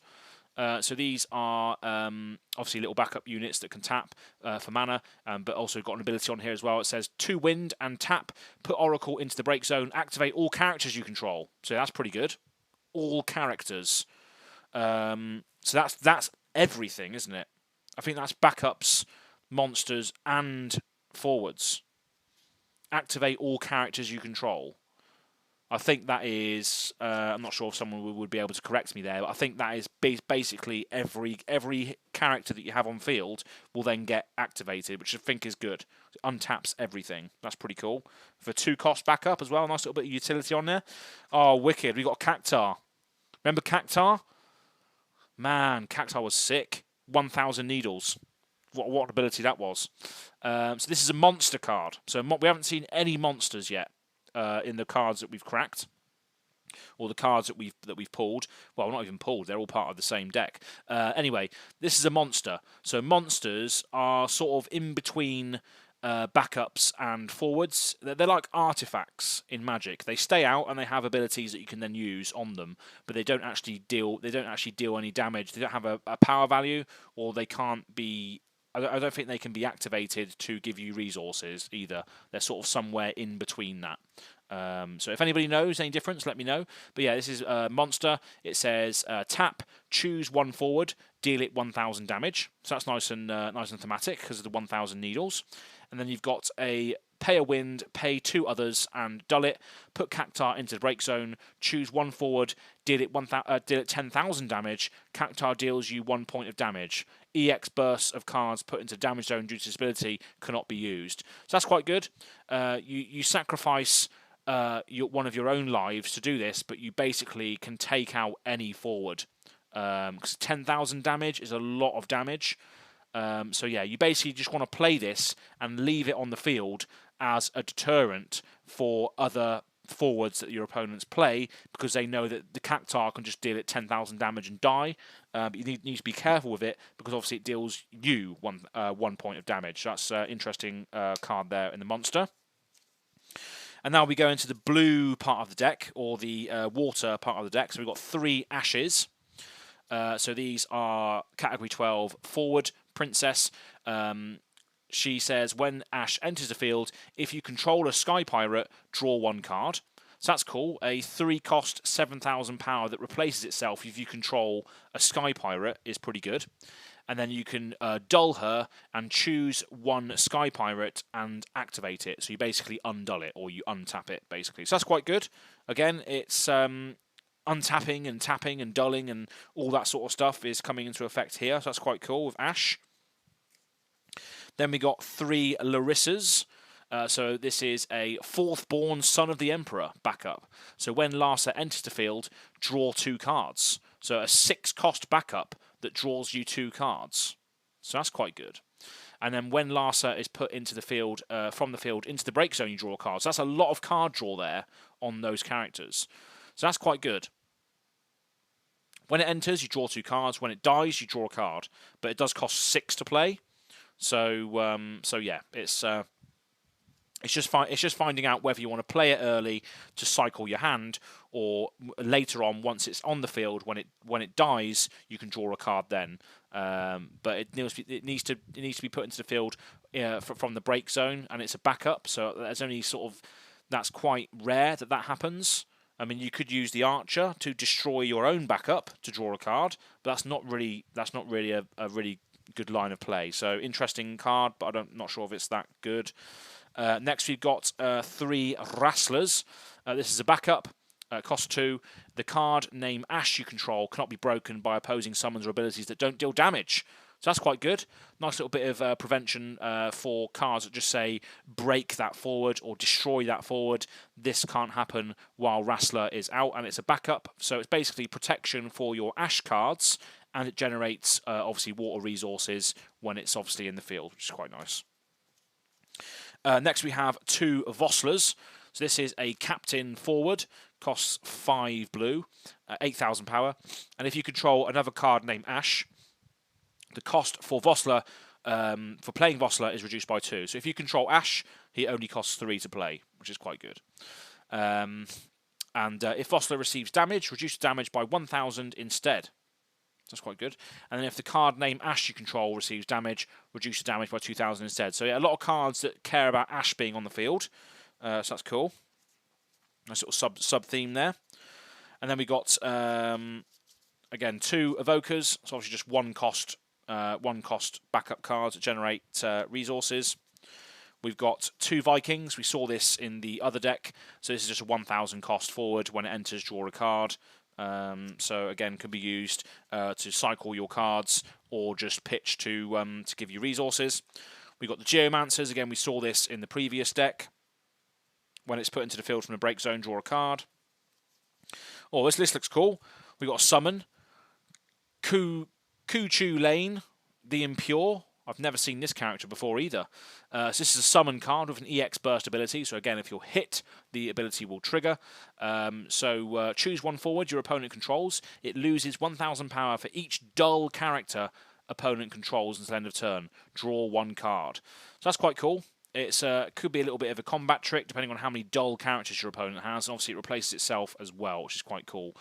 So yeah, nice little combat trick there, depending on how many dull characters your opponents have, which is obviously the characters that are tapped or have been used. And that is, yeah, for each dull character. So character basically means monster, backup, or forward. So obviously, they're going to have a lot of dull characters because they're activating their backups to do things. So that could be quite good as a combat trick. Then we've got 2 blue mages. This is a backup. Obviously, it can cost 2. It can be tapped for resources. But then you can pay a water 1, and tap it. And then put blue mage into the break zone. Choose 1 forward of cost 5 or higher and return it to its owner's hand. So a nice little bit of removal for massive forwards, which is quite nice. Just means they have to put it back to their hand and then play it again, which is going to cost them quite a lot of resources, which is nice. Then we've got another monster, Green Dragon. So we've got 2 monsters in this deck, Green Dragon and Cactar. This costs 2, it's a monster, and you can pay 1 while this is out. And until end of turn, Green Dragon also becomes a forward with 7,000 power. You can only use this ability once per turn. So yeah, that's quite cool. It could just be a nice little sleeper in the deck that then you can turn into a creature at a later stage. That's quite nice. And then finally, we have 2 Orators. So this is a 5,000 forward, cost 2. You can dull it to choose 1 forward you control, select a job, it gains that job until end of turn. So that's quite cool because you can make any of your characters Sky Pirates then with this, which is quite cool. So it basically just makes something a changeling until end of turn. That's quite good. So that is cool. Cares about Sky Pirates, nice little sub-theme of Ash and those other cards there as well. So yeah, I like that. Nice. green and blue, or wind and water there. But the majority of that deck is wind, and as we've seen in the other deck, the Final Fantasy X deck, a lot of that deck is water. So that's the Final Fantasy 12 deck. Pretty cool there. I like that. Lovely old job.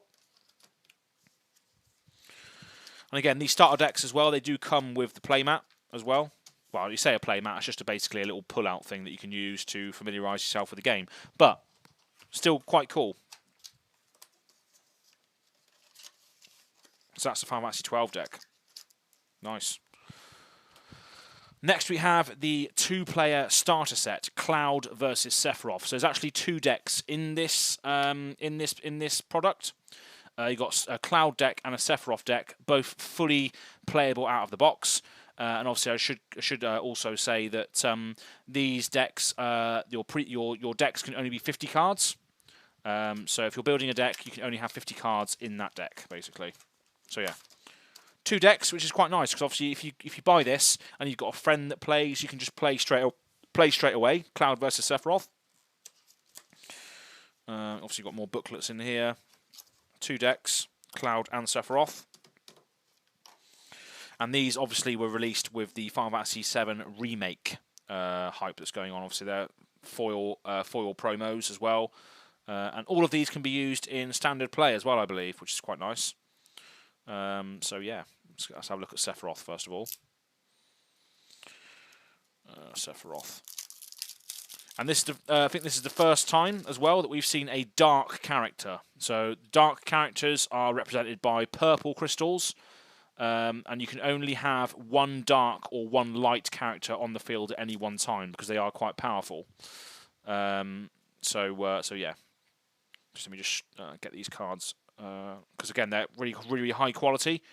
So they come stuck together a little bit because of the card stock is quite thick in comparison to other cards. Kevin, you're saying this is a product I may buy. Love me some Final Fantasy VII. Yeah. So it's going to be interesting to see what we get in this deck in comparison to the other Final Fantasy VII deck we cracked earlier. Yeah, let's have a look at the Sephiroth one first of all. So we get 1 shiny promo Sephiroth card. So as you can see there, it's got that nice little specs and holographics behind him, which is quite similar to the backs of the cards. And if you've seen the backs of the cards, you can see it's got that nice little glossy feel. And again, this is probably one of the best trading cards I've ever held in my hand, is the Final Fantasy ones. So yeah, we've got 3 Sephiroths, 1 holographic and 2 non-holographic. So yeah, this is the first dark character we've seen. So again, you can only have 1 light and 1 dark on the field at any one time. So this is Sephiroth, 9,000 power, forward. When Sephiroth attacks, dull all the forwards opponent controls with 8,000 power or less. That's ridiculous. And at the end of each of your turns, remove 3 cards from your break zone from the game or put Sephiroth into the break zone. So yeah, very powerful. But you do need to be able to remove 3 cards from your break zone from the game, or it goes, or it just gets discarded. So yeah, very powerful. A 3-cost character with 9,000 power that dulls all of the forwards your opponent's controls whenever it attacks, basically with 8,000 power. That is very strong. But of course, you're playing with a lot of power, so you need to be able to remove things from your break zone to be able to keep Sephiroth out in play. But yeah, the rate on it is very good. So, yeah. Purple crystals represent lightning elements. Oh, do they? Oh, is it? I didn't know that. Oh, yeah, so they do. Oh, okay. What's the dark ones, then? Oh, man. I blundered there, didn't I? Oh, the dark ones are the black ones. I see. Right, okay. My mistake. Thank you very much for confirming that. Badsley, thank you very much for that. That's good to know. So yeah, purple is lightning. Thank you for that correction. Cool. So next we have Azul. This is another lightning card, so thanks for correcting me there. 7,000 power, 3 cost forward. When Azul is dealt damage, choose 1 forward opponent controls and deal it 1,000 damage. So that's cool.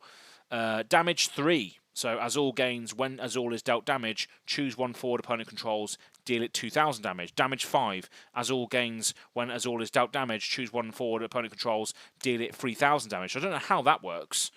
I think it's the more damage he takes, the more damage he deals back to other things. So I think that's quite cool. Azul. Next we have 3 Angiel Penance. So this is a test subject forward, 7,000 power, costs 4 lightning, and it says Angel Penance is also card name Angel in all situations. Okay. It's got haste, so it can attack straight away when it comes out, and when it deals damage to your opponent, choose 1 damaged forward and break it. So that's quite interesting. So if your opponent's forwards have already taken damage, and you've attacked and hit them, you can then destroy that damaged forward, which is quite cool. Next we have 2 red mage backups. So I think we've seen these already. Obviously these will tap to add a lightning to your pool, but if you pay a lightning and tap it, you can choose 1 forward and it gains haste until end of turn. So that's quite good. A backup that then grants your other characters haste, which is quite good, which is probably what you want to be doing with Sephiroth. You probably want to be giving Sephiroth haste, because the longer you have Sephiroth out, the more cards you're going to have to exile or get rid of from your break zone. So yeah, you want to be giving Sephiroth haste with the red mage. So a nice little inclusion on the backup slot for that. We've got Restrictor, which is another backup with an EX burst effect. So this costs 3, and when it enters the field, you may search for 1 job Svitz and add it to your hand. I don't know what job that is. Oh, it's this one, Azul. Okay, so you can add Azul to your hand when this enters or when it's EX bursted. So that's quite cool. I'm sure we'll see more Svitz job rolls or forwards. Then we've got Reno. So this is a 2-cost backup, member of the Turks, lovely. And it says, tap and put Reno into the break zone. Choose 1 active forward, deal it 3,000 damage, which is quite nice. And then, so it's basically a bit of removal on a backup, which is quite cool. And then we've got Turk Light. So you can pay, so basically you can discard another card named Reno and tap this Reno to choose 1 forward and dull it. So that's quite cool. So it basically just locks down some of your opponent's stuff in the backup slot. That's quite nice. Then we've got 2 Reeves. So this is a backup again, Commissioner. Costs 3 to play. It's got an EX burst effect on it as well. It says when it enters the field, you may search for 1 card named Vincent or card named Kate Sith and add it to your hand. That's cool. So we're going to see Kate Sith and Vincent as well in this deck then, potentially, will we? Nice. Obviously it's a backup, so it obviously adds resources to your pool when you need to.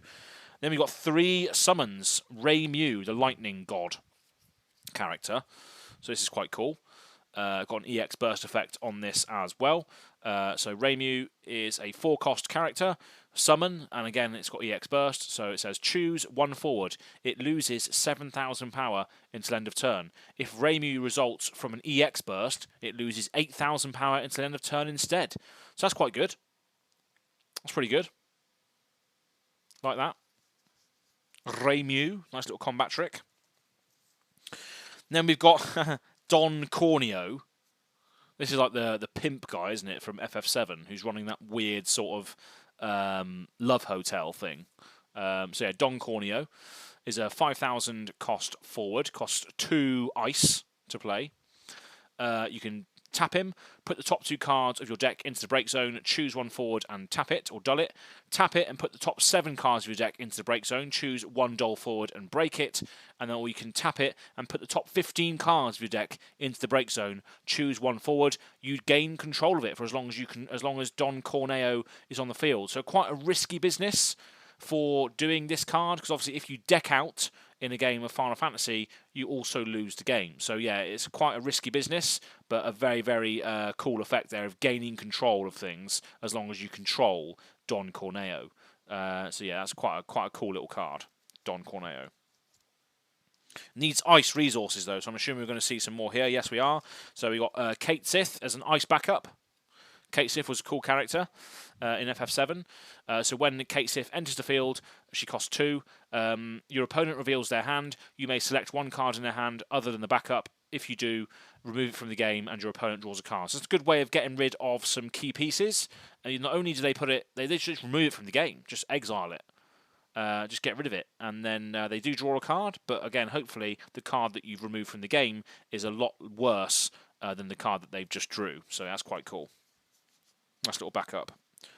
So backups with effects are very, very good. Backups with effects are decent. So now we've got some generic forwards by the looks of it. So we've got DGS Trooper First Class at 8,000 power forward, cost 4. And it says the Ice Job standard unit forwards you control gain 2,000 power. So what are they then? Standard units. So the Ice Job standard unit forwards you control gain 2,000 power. So what was that standard unit? Oh, right, okay, yes. There's other standard units in here that will do other things. Okay, cool. Yeah, that's fair enough. Yep, so that's cool. So that buffs all your other standard units. And speaking of which, we have another standard unit here, Deep Ground Soldier. So this is a standard unit, costs 3 to play, 5,000 power. When Deep Ground Soldier enters the field, you may search for one card named DGS Trooper First Class, which is the one we just revealed, and add it to your hand. So that's good. So these characters basically just sort of all buff themselves, so you could get quite a critical mass of these forwards out, which could be quite devastating if you're able to do so. So yeah, that's quite cool. Nice little sub-synergies in there of building a big standard unit army and wrecking havoc with it. Reeves plus Kate Sith are awesome engine for ice decks, in my opinion. Reeves and Kate Sith. So yeah, you play Reeve as a backup, and you go and get Kate Sith. Kate Sith says when it enters, you can go and discard. That's good synergy. Good synergy. So you play Reeve, you go and get Vincent or Kate Sith. Then you can play Kate Sith, and then they have to reveal their hand, and you exile a card from it. So yeah, I guess that's quite a cool little control cycle going on there. That's quite cool. Nice, good shout. Next we have more Deep Ground Soldiers. But this is a different Deep Ground Soldier. So this is a 2-cost standard unit for 3,000 power, and it says when Deep Ground Soldier enters the field, you may search for one card named Deep Ground Soldier of cost 3 and add it to your hand. So you go and search for the other soldier, basically. So yeah, these all stack and synergize together for like a bit of a sub sort of theme in the deck, which is quite nice. So yeah, more Deep Ground Soldiers.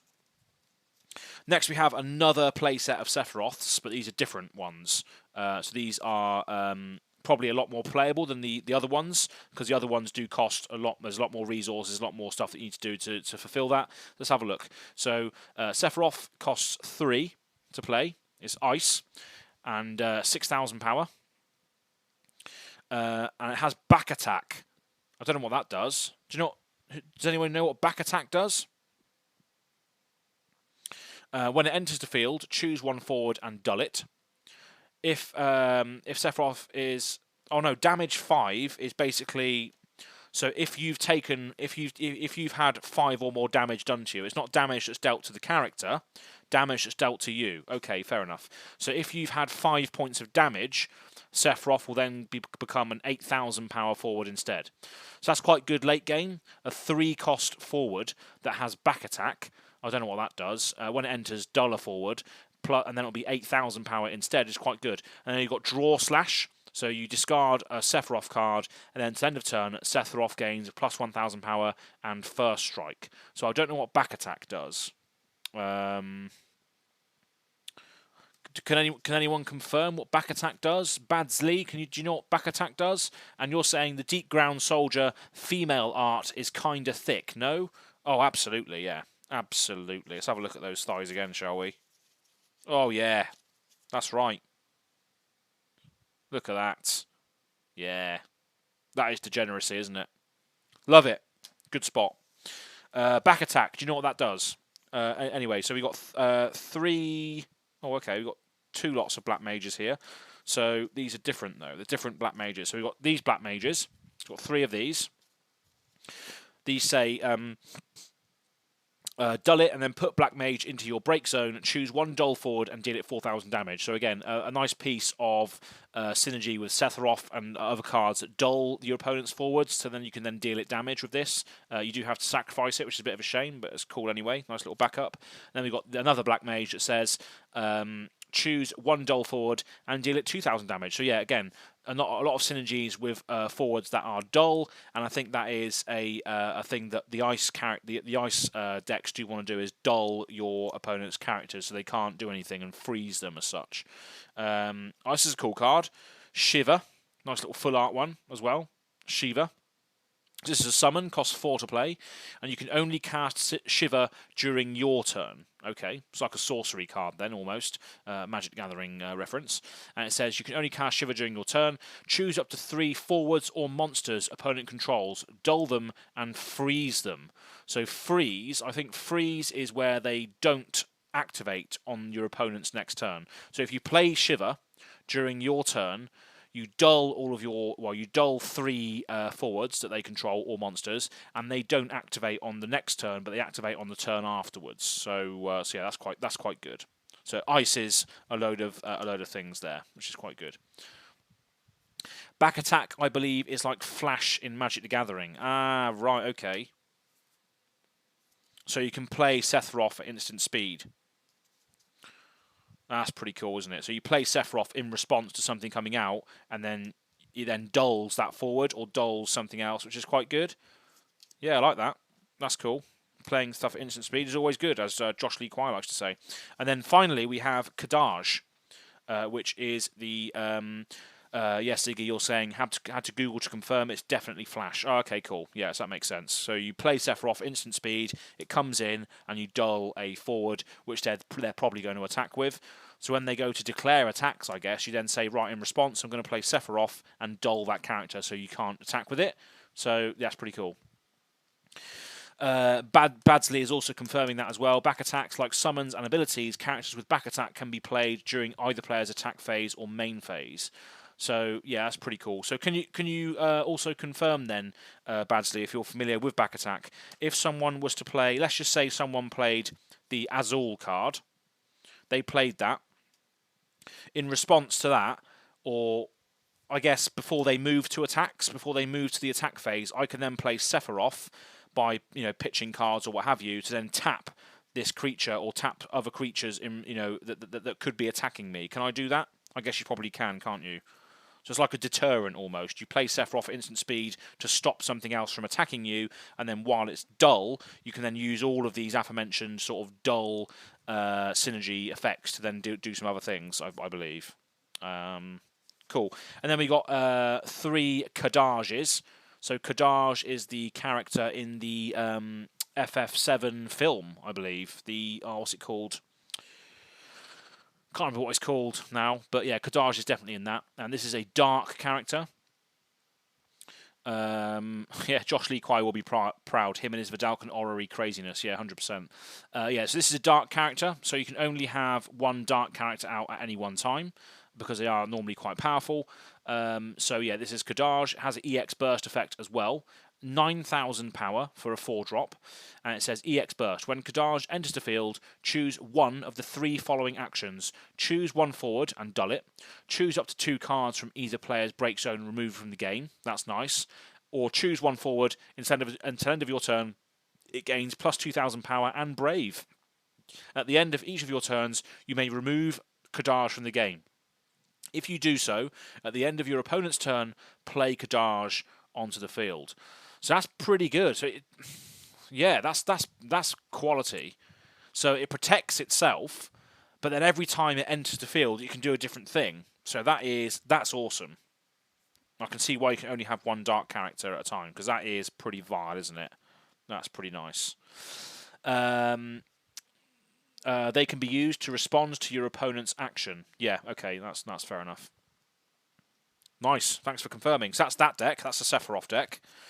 So again, cares a lot about dulling things, removing things from the game, exiling things. Yeah, really like that. Obviously, you've got 2 copies of Sephiroth in there as well. You've got the one that can be played at flash speed, and the one that takes a lot of resources and stuff to play with, but is very powerful. Oh, so that's cool. Nice. Let's go on to the Cloud deck now, and then we can have a look at the multiplayer boss deck, and then we can start cracking the packs that we've got.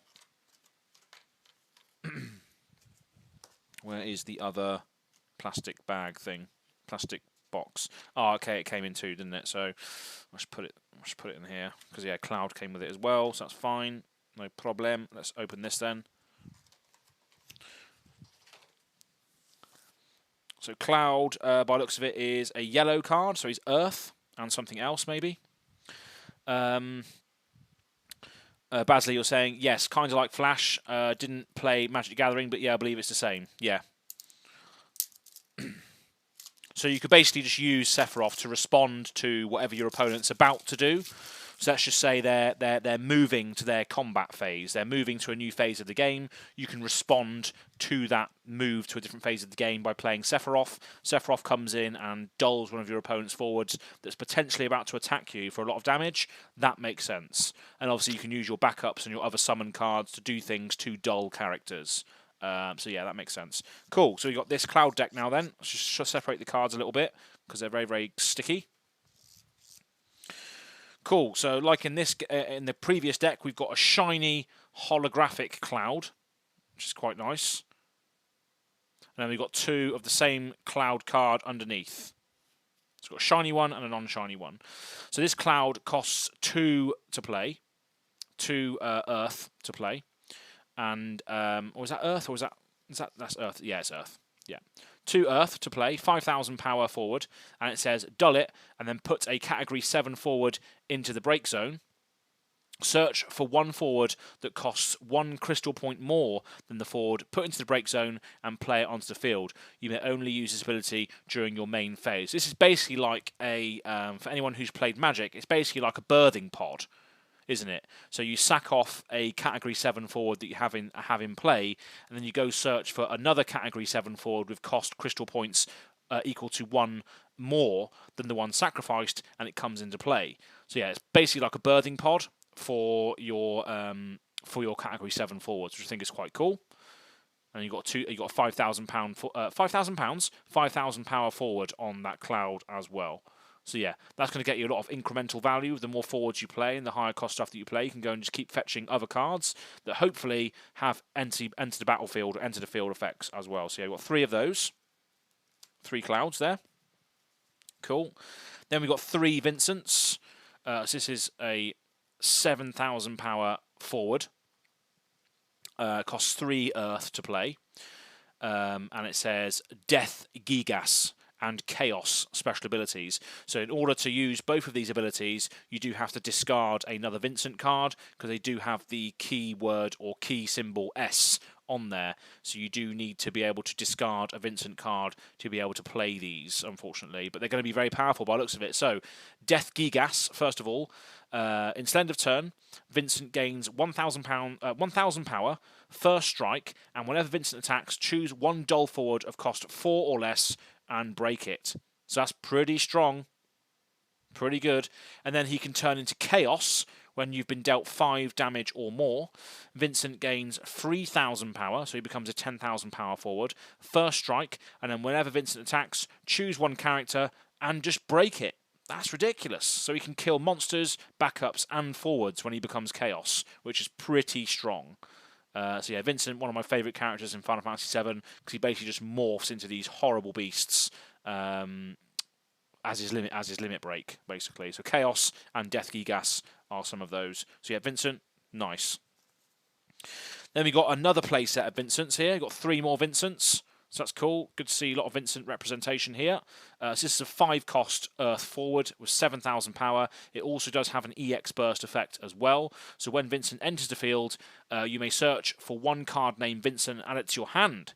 So that's cool. So when Vincent enters, you can go and get another Vincent card and add it to your hand, which obviously synergizes with the Vincents that we've aforementioned here, because they need other Vincent cards to be able to go off. So that's a very, very cool supplement Vincent to the better Vincents here on the playmat.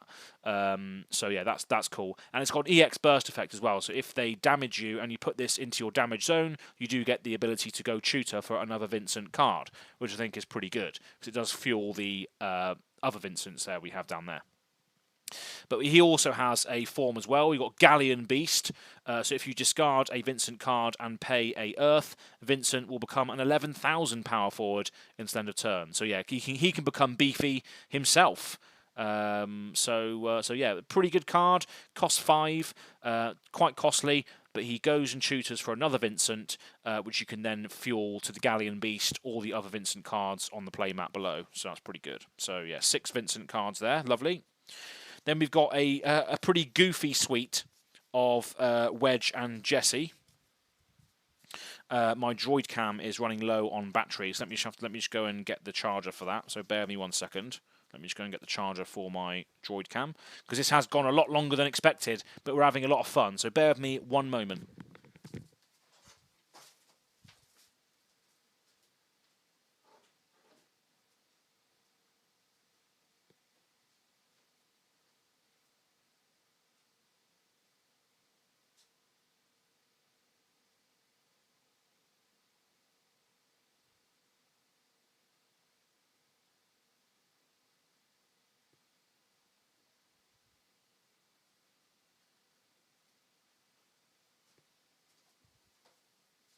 And we're back. Just plug my phone in. Basically, I'm using a phone as a webcam, basically. So it should be charging now, hopefully. Cool. We're back. I can't believe we still got 20 odd packs to open yet. It's ridiculous. I didn't realise it was going to go this long. So thank you for everyone who stuck around, or if you're watching this back in the future. Yeah, having a good time. Having a good time. So yeah, we got Jesse and Wedge here. So these are backups. So we've got 2 wedges. So Wedge is an Avalanche operative. So this can actually be used in the Final Fantasy VII deck we cracked earlier. So it says, when Wedge enters the field, you may search for 1 Avalanche operative forward and add it to your hand. So yeah, that could be used in Avalanche operative decks, like we cracked earlier. So that's cool. Got 2 of those, 2 Wedges. And we got 3 Jessies as well. 2 cost backup, and the cost required to play card name Cloud or Barrett onto the field is reduced by 1. So that's nice. That's a nice little ramp card, really. If you're looking to play Cloud and Barrett cards, so I think there's going to be a Barrett card in here as well then, as a result of that text. But yeah, that's cool. So it's a 2 cost backup, which can obviously contribute to cards that you play later on by dulling it, but it also reduces the cost of other Cloud and Barrett cards. So if you're running a Cloud and Barrett deck, you've got to have some Jessies in there 100%. So it reduces the cost of all of them, which is nice. Next we have 2 miners. So these are other backups. Cost 4, so it's quite an expensive backup. But what does it say? When it enters the field, choose 1 backup in your break zone, add it to your hand. So that's quite cool. So you can get back backups that have died or used their abilities. You get it back to your hand. So I'm sure we'll see some of those later. And you can pay a earth and 1 and dull the miner and put it into the break zone. Choose 1 forward in your break zone, add it to your hand. So again, this is quite good. So if the miner dies, or if one of your forwards die at some point, you can then sacrifice this miner to get that forward back into your hand, which I think is quite good. It's a nice little bit of recursion on this miner here, so I can see why they're in there, which is nice. Then we've got 2 Marlenes. This is Barrett's daughter. So she costs 4. She's a backup. She has an EX burst effect. So when Marlene enters the field, choose 1 card name Aerith, or card name Cloud, or card name Tifa, or card name Barrett in your break zone and add it to your hand. So yeah, a lot of recursion in this deck. So not only are they backups that can be obviously pitched late, early game or late game, they can get you some stuff back, which I think is pretty decent. So yeah, it's good to see a lot of recursion in this deck for getting all of your favourite characters back. Oh, so this looks quality. Titan, absolute full art summon. That looks pretty cool, doesn't it? So 5 cost Earth character. Obviously, it's got an EX burst on there as well. So if you get hit and you reveal this card as your damage, then you get to do the effect. EX burst, nice little mechanic in the game. Choose 1 forward you control and 1 forward your opponent controls. The former gains 2,000 power at end of turn. Then the former deals damage equal to its power to the latter. So yeah, you choose 1 forward you control.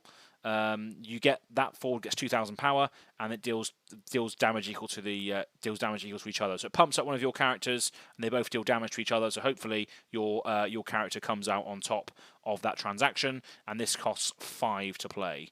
So it basically just turns your big heroes into removal spells, basically. So that's quite cool. And it's got an EX effect on there as well. So every time you're hit, you can potentially remove a creature or remove a forward, sorry. So that's quite good as well. Nice bit of removal for the Go Tall decks. Like, for instance, if you've morphed Vincent into Chaos, you would then be able to play Titan and then deal something 13,000 damage, which is pretty much able to clear any forward. So speaking of Barrett, we've got 3 Barretts here. And we're going into the fire section of the deck now. So this is Final Fantasy VII, so it's Earth and Fire yet again, like we saw earlier. So we could mix and match the decks if we wanted to at a later stage. But yeah, Barret also has an EX burst effect, 7,000 power for a 3-cost forward. It's a pretty good rate. And then when he enters the field or is EX bursted, choose one forward opponent controls, deal it 1,000 damage for each Category 7 character you control. And if Barret results from an EX burst, 2,000 damage for each Category 7 you control instead. So that's quite good. So it could be like a little mini board wipe, potentially.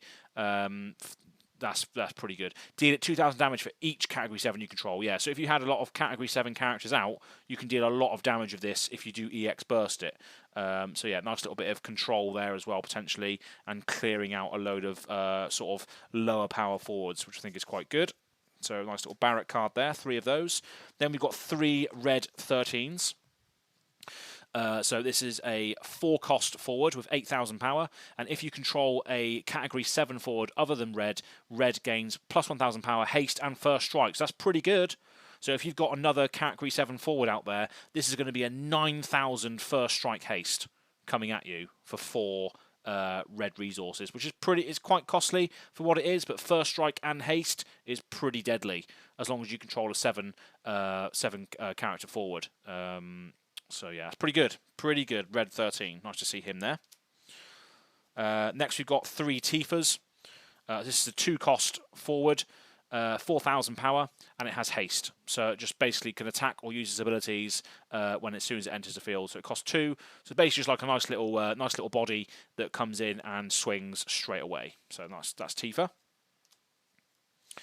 Next we have 3 Zac cards. So this is an 8,000 power forward, costs 4 red resources, or 4 resources. As long as you pay a red out of those resources, you can play it. And when Zac or a fire forward enters the field, choose one forward your opponent controls, deal it 2,000 damage. And when Zac or a Category 7 forward enters the field, choose one forward opponent controls, deal it 2,000 damage. So yeah, that's pretty good. Whenever all of these fire forwards start coming out, or Zac or Category 7 forwards enter, you're going to be able to deal damage over and over again, which I think is quite cool. So Zac, pretty cool inclusion there. Then we've got 3 soldier first classes. So these are obviously lesser powerful units. So this is a 5,000 first strike for 3. When soldier third class enters the field, you may search for one card named soldier third class and add it to your hand. So basically, you can just basically keep going and get these. So as soon as you play one, you go get the other. As soon as you play that one, you go get the other. So it just cascades into itself, which is quite cool. And they're 5,000 power first strikes as well, which is quite good. So if you buff them, they can be quite deadly. Then we've got 3 red mages. So these are nice little red backups. Cost 2, but obviously have an ability where it says pay a fire and 1 and dull it. Choose one forward. It cannot block this turn. So that's a good way of getting through some free damage with the red mage. So that's a very, very good ability to have on a aggro-y, attacky deck. And yeah, having a backup that doesn't have to sacrifice itself as well is pretty good. So yeah, definitely like the red mages there. Nice. Then we got 2 black mages. Again, they cost 2. And obviously just standard backup. You can pay a fire and dull it, and put it into the break zone, choose one forward, deal it 4,000 damage. So again, another backup that has some form of removal on there, which is quite good. And then we've got 3 sages, more backups. So these cost 2 red resources. When sage enters the field, choose one forward, it gains haste until the end of turn. So yeah, that's pretty good. So if you've played a hero and then you play the sage, you can give that hero haste, or that forward haste, which I think is quite good. So that's pretty decent for the sage. 3 of those. Then we've got 3 phoenixes. I was actually going to buy these as singles for. I basically bought a Final Fantasy VIII list from the card cavern. So that deck will be being delivered to me shortly, and this is one of the cards that I was going to get for it. So I'm glad I actually got it in here. I didn't actually buy it as a single. But yeah, this is a Phoenix. This is a summon. Costs 4 red, or 4 resources, one of which has to be red. Choose up to one forward of cost 2 or less in your break zone, and just play it onto the field. Deal 2,000 damage to all the forwards your opponents control. So that's quite good for dealing with pesky little forwards or forwards that have already been dealt damage this turn. You can potentially clear them out and then get a lower cost forward back from your break zone onto the field itself, which is pretty good. So yeah, that's nice. Nice little summon there with Phoenix. And then we have 3 Aerith cards. Now, this isn't the Aerith that I was talking about earlier. The Aerith that I was on about earlier is a Earth or Wind backup character, so I don't think we're going to have any of those, unfortunately. But yeah, these are pretty cool as well. So this is a 5,000 power forward, costs 4 generic resources. Oh no, it's a light character, so you can only have one of these out at the time. So this costs 4 generic resources. So when you pay for a light character, you can pay with colours of anything, because it's just the same with dark as well. You don't have to have any sort of colours of a certain thing. So when Aerith enters the field, choose up to 2 Category 7 characters in your break zone other than card name Aerith and add them to your hand. So yeah, this is just awesome recursion on here. And then you can pay 1 and dull it and put Aerith into the break zone. Select one of the 2 following actions. Choose a Category 7 forward you control and dull it. It gains this forward can't be broken at the end of turn. Or choose some dark forward and break it. So that is, yeah, that's pretty good. That's a nice little effect on there waiting to happen that you can activate at instant speed because it is an ability. So yeah, that is pretty good. And it should be really the light characters and the dark characters. You can only have one on the field at any one time, so it makes sense because that ability is very good. It's the same with the Kadaj effect in the other deck. But yeah, that is the Final Fantasy VII deck in that sort of dual set. So you got the Final Fantasy VII deck and the Sephiroth deck in that little package there, which I think is quite good. If you've got someone who can play with you, that's local to you or what have you, and you just want to play some casual games, definitely recommend getting that because yeah, you got some cool cards in there, cool interactions, and just awesome characters from the FF7 game. So yeah, that's cool. So let's put that back in there. So we've got one more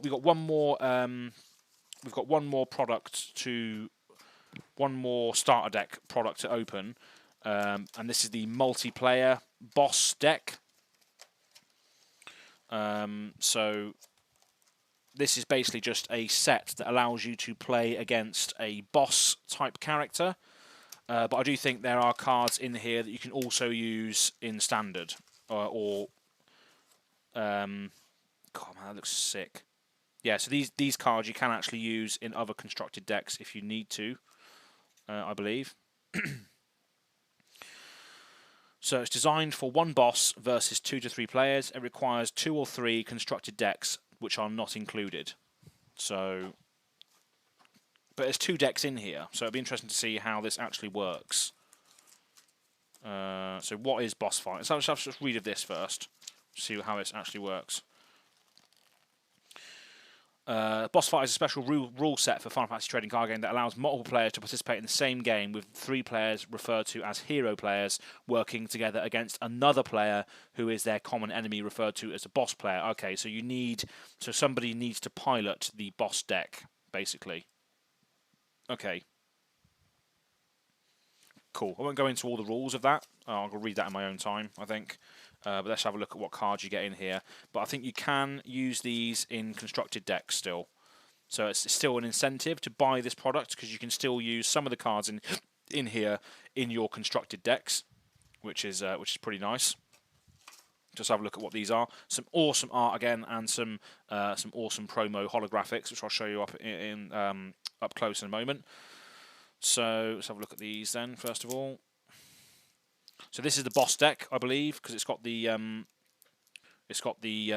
B set symbol at the bottom. So these cannot be used in constructed decks because they're boss cards.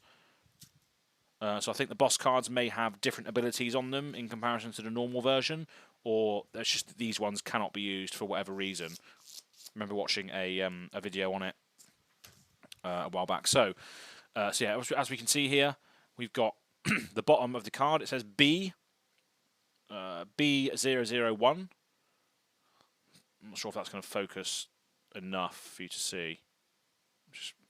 Yeah, B001 there, look. So that means you can't use it in a constructed deck, basically. So we're just going to go through these. You've got Chaos, Spiritus, Garland, Xenos. Yeah, so all of these can't be used in a constructed deck, so I'm not going to bother about reading all of these out. These are basically just cards that Shadow Lord... The art on this is quality, though. These are all cards that have to be used by the boss. Golbez, Garland, Feral Chaos. Look at that, 10,000. Sin. That is quality. Final Fantasy 10. Lovely.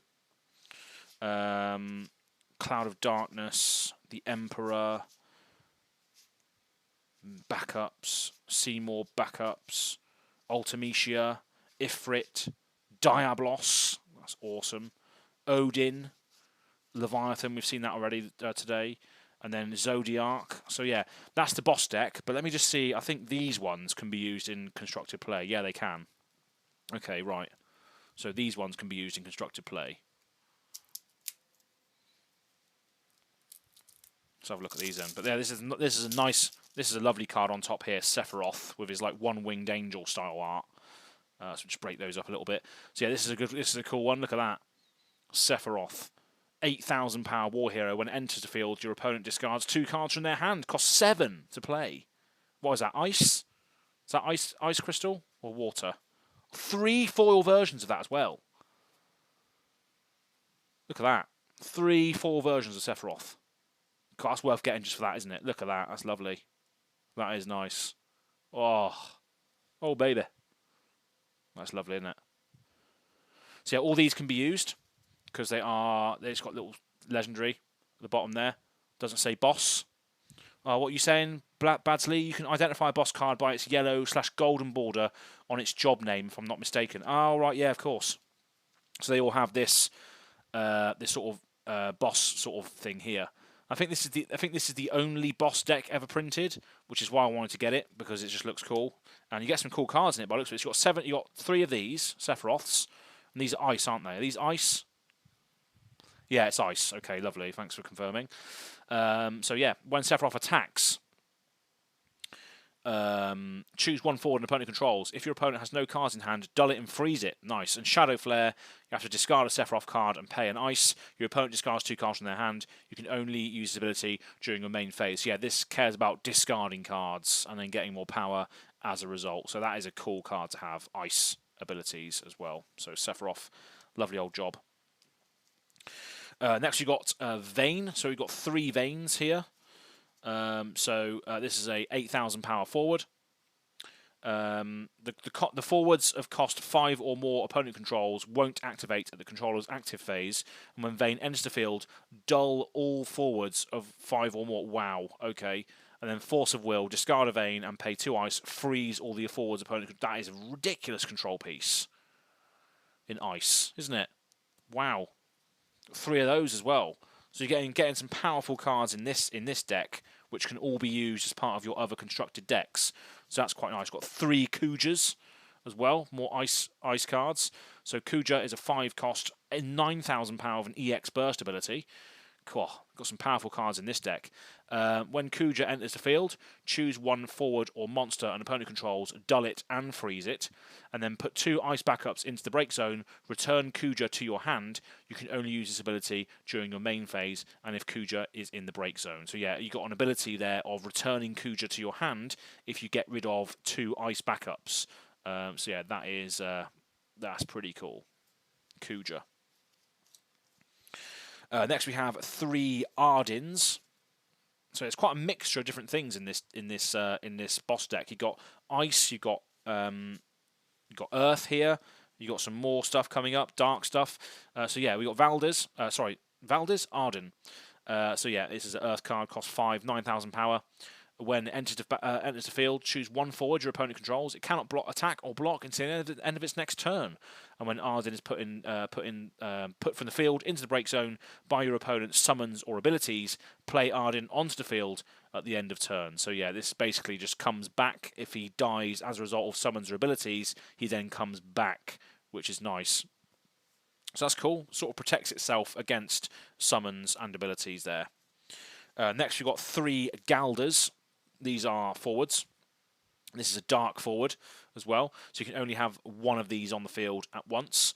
So it's a 3 cost forward with 8,000 power, and it says when Galders is put onto the field, put from the field into the break zone, select one of the following 3 actions. Your opponent randomly discards 1 card from their hand. Choose 1 monster in your break zone, add it to your hand, or choose 1 forward. It loses 5,000 power until the end of turn. So yeah, that's quite good. It sort of detracts people from making this die, because it can then do stuff on its way out, which is quite good. And a 3-cost character with 8,000 power is nothing to be sniffed at, so that's pretty decent. Next we have 3 summoners, so these are basically just ice backups, as we've discussed earlier. So 3 ice backups there for 1 cost. We've got 3 bards, which are 2 cost ice backups, but they have an ability that says pay an ice and dull this card, put it into the break zone, choose 1 forward and dull it. So it's a way of dulling your opponent's characters from the backup slot. Then we've got 2 sages, so these are lightning backups, cost 4. When it enters, choose 1 character in your break zone, add it to your hand. It's a nice bit of recursion on a backup there for the lightning. Then we've got 3 summoners, just the generic lightning backups for 1 cost.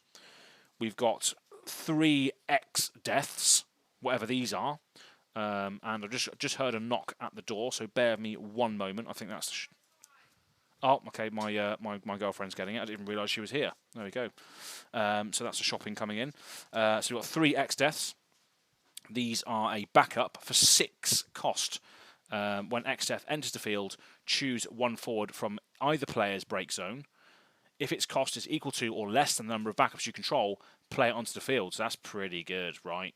So you'll be able to just steal something out of either player's break zone. So if they've got an awesome forward in their break zone that you want, you can gain control of it. Or when you play this, you can then get something from your break zone back into play based on the amount of backups you have on the field. So that's pretty good. Nice. A lot of recursion in this deck, what I found, which is quite cool. Next we've got Zalera, the Death Seraph. This is quite another summon card. So this costs 4 ice to play.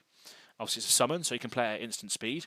And it just says, break all the dull forwards of costs 2, 3, 5, 7, 11, and 13 an opponent controls. So yeah, it just kills all of those numbers. That's pretty good, I think. Zalera, the Death Seraph. Nice. Then we've got Mist Dragon. We've got 2 of these. These are a summon. So 3 Earth for this summon.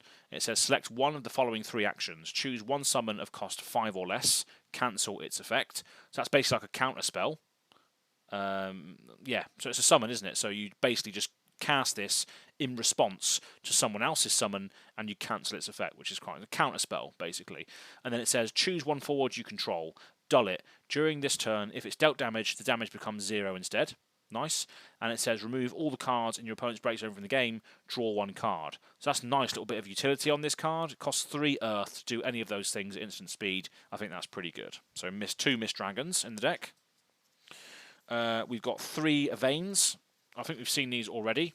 I think where did we see the Veins? Did we see the Veins earlier? I swear we did. Oh, okay. Yeah, so these are the boss ones. So these are the boss version. So as you can see at the bottom there, B022, it means it's a boss card. So we'll just put that over here. It's the same with these as well. Kuja is a boss card. Ardin is a boss card. Galder's boss card. X-Death boss card. And Zalera boss card. Yeah, so it's good that they have included some pieces in here that you can use in your constructed decks. Because it just gives you the incentive to buy this product, even if it is like a multiplayer thing. You can still have all of these cards in your collection, which are pretty good. There's a smattering of different colours and stuff and synergies in here, and they're all legendary cards. Well, a lot of them are legendary cards as well. So it's just a nice little touch that you can buy this still and still have the ability to use those cards in your standard decks rather than just buying a product that's only for multiplayer. So that's a nice little touch to have those cards in there. So that's nice. So that's that, really. That's all the sort of packaged products that we've got. And now we're just going to open the booster packs and just see what we get. Again, I'm not going to spend too much time reading the cards unless there's something I really, really like, because I just don't really know what I'm looking for. at the moment. So I'm just going to crack these fairly quickly, and yeah. So, but thank you very much for joining me today. It's been a nice little experience, just exploring and discovering a new game. You know, I don't think I'm going to be getting into it too much. I mean, I'm gonna definitely host some gameplay for Final Fantasy in the Discord, but I'm not gonna. Well, it depends. I don't think there's any events sort of close by to me that I can get involved with, and I think I ideally just want to play this on a more of a casual level. So we'll see. Maybe I might do some content on it, but I think it's mainly just going to be cracking products in the future, potentially like this, like I'm doing now, and playing games in the Discord. But we'll see. We'll see. So first of all, we've got 4 Opus 2 packs. So Opus 2 is quite an old set. So we've got 4 of those. And we'll do these first. We've got 4 of these. We've obviously got Squall on the front there, looking cool. So we're going to do 4 of these first. So yeah, let's just open the packs and see what we get. Again, I'm not going to spend too much time on it because I don't know what is worth what, etc. Okay, here we go. So the card quality again is still pretty much exactly the same, very very high quality. So yeah, we got Black Mage. Got a shiny in the back there already. Ba Gamnan, Nono, Monk, Fleeting Flash, Rosa, Sid Polendina, and a shiny Zell card. That's quite cool. Shiny Zell. I have got an FF8 deck coming, actually, so it's cool to see you've got a shiny Zell there. Rosso, Jahil Nabat. Got one of those in a starter deck earlier. And then we got Yuna, a legendary card straight away. So we've got a legendary Yuna straight off the bat. Full art. Is that full art? I think it is, isn't it? But yeah, we got a legendary Yuna straight out of the first pack. So that's pretty cool. So let's have a quick look at this. And I know this is a legendary because it says legendary at the bottom. You've got there at the bottom there it says 2138L. So that means legendary. So this is quite a legendary card. So this is a 3-cost forward, 7,000 power.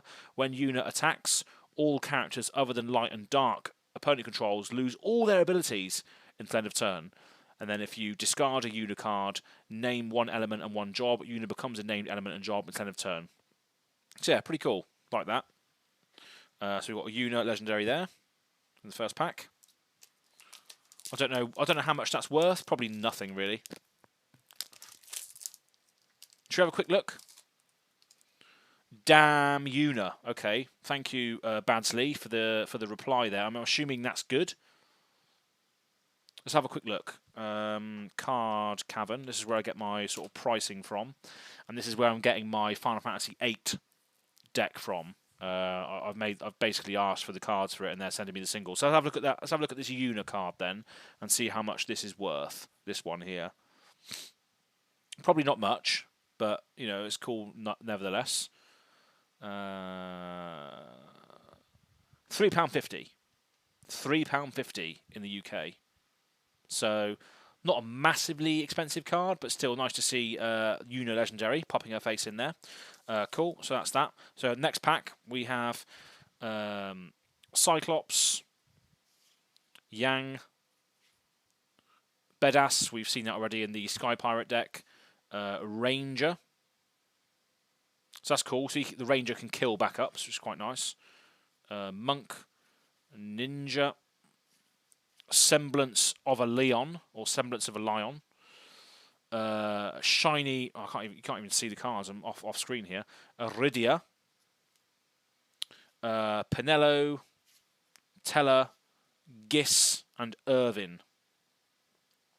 So a couple of cool. I haven't seen Irvin yet. Well, I probably will be seeing him in the Final Fantasy deck that I've got coming. But yeah, it's cool. Irvin. Just nice to see like the characters that you played with in the games just crop up in card form. That's just what I like about this. That's the only reason why I've started doing it, because I just like the nostalgic feel. And I've got loads of cards to play with now. You know, whether that's pre-constructed decks or decks that I can make as a result of these pulls. Bard, White Mage, Ethereal Phantom. That's Jekt, isn't it? Holding that sword there. Chocobo, nice. That's cool. Forwards forming a party with the Chocobo gain first strike. So that would be good in the Sky Pirate deck, wouldn't it? Just making them all ride the Chocobos with all first strike. Black Mage, Warrior of Antiquity, not even on camera here. Ninja, a Shiny Ranger. The Shinies look so cool, don't they? They look awesome. Selfie for the FF8. Hashmal, Bringer of Order. Another Giss, and a LeBlanc Sphere Hunter. So that's our Final Fantasy X-2, I believe. LeBlanc, Giss, Hashmal, Bringer of Order. Cool. Nice. So yeah, again, I'm not going to explain what all the cards do. But yeah, it's just nice to crack some packs open after we've spent an hour or so going through the other stuff. 2.5 hours we've been on this stream for. Jesus. Okay. Time flies when you're having fun. Black Mage. No Warrior. Carbuncle. Nice little summon card for the Earth. Summoner. Resemblance of a Lion. Ninja. Shiny Warrior card. A Balthier card. A Vanille. Never seen that before. Adramech the Wrath. Don't know what that does. And another LeBlanc at the end there. So what's this? A lightning card. It says choose one active forward, deal it 7,000 damage. It's got an EX burst on it as well. Lovely. So that's the Opus 2 cards that we got there. It's nice to see we had a legendary Una in there. So that can go straight into the FF10 deck that we've got potentially. But yeah, so nice to see that we got a legendary in those 4 packs, which was Una.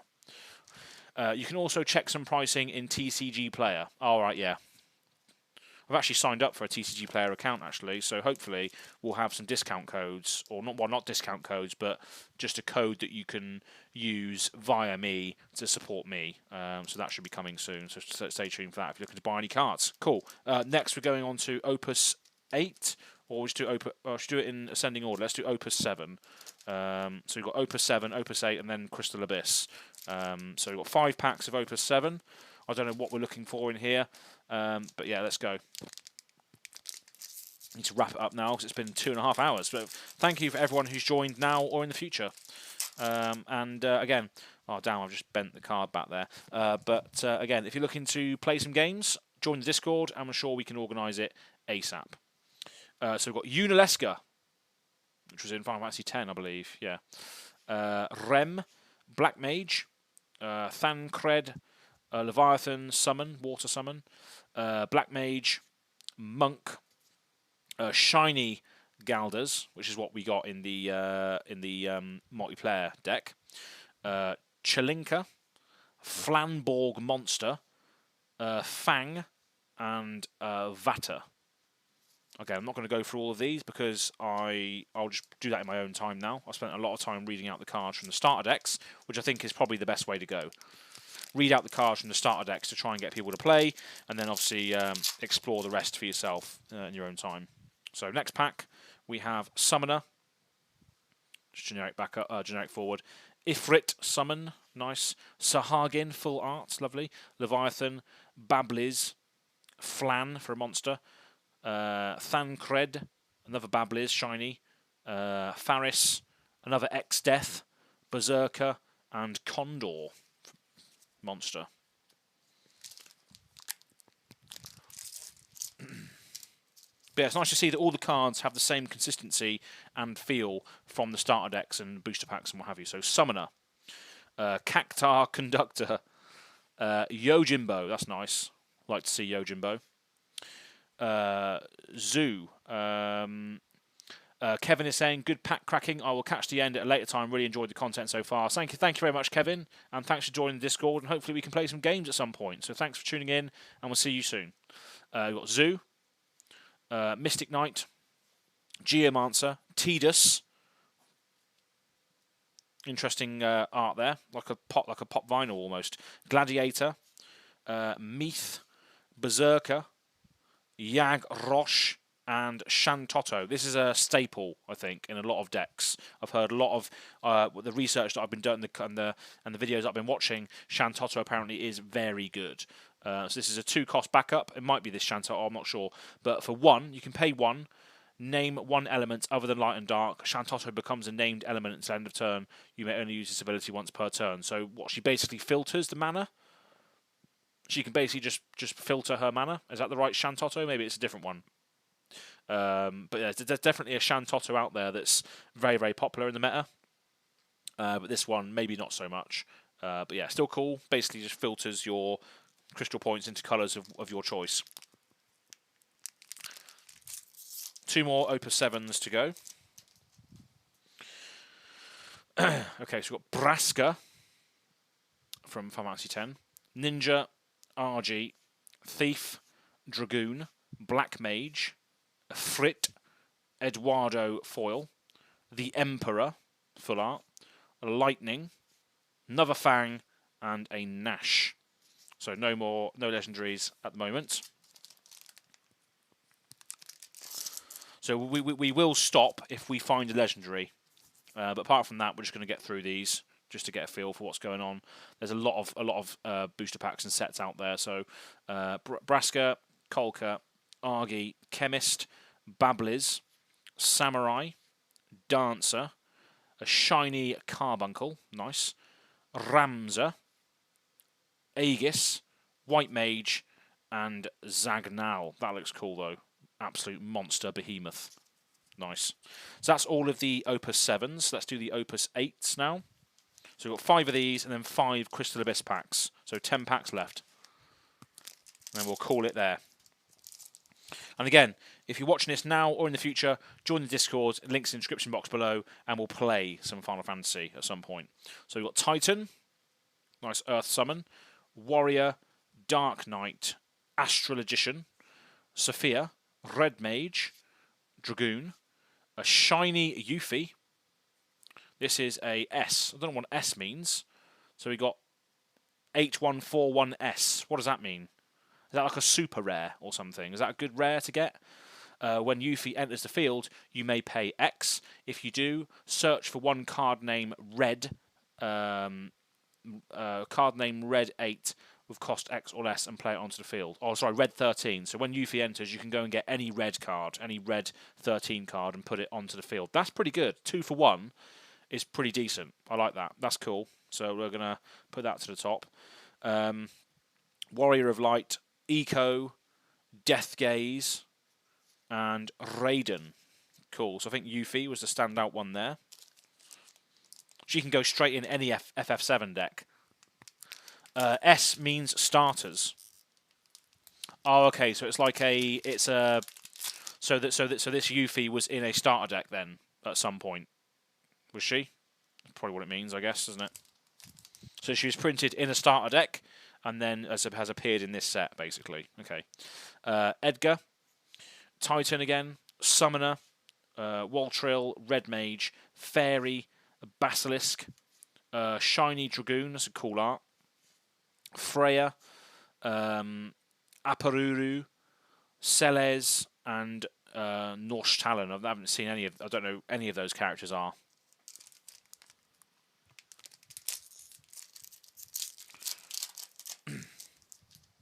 Yeah, I'm going to have quite a lot of products now with this, which is quite cool.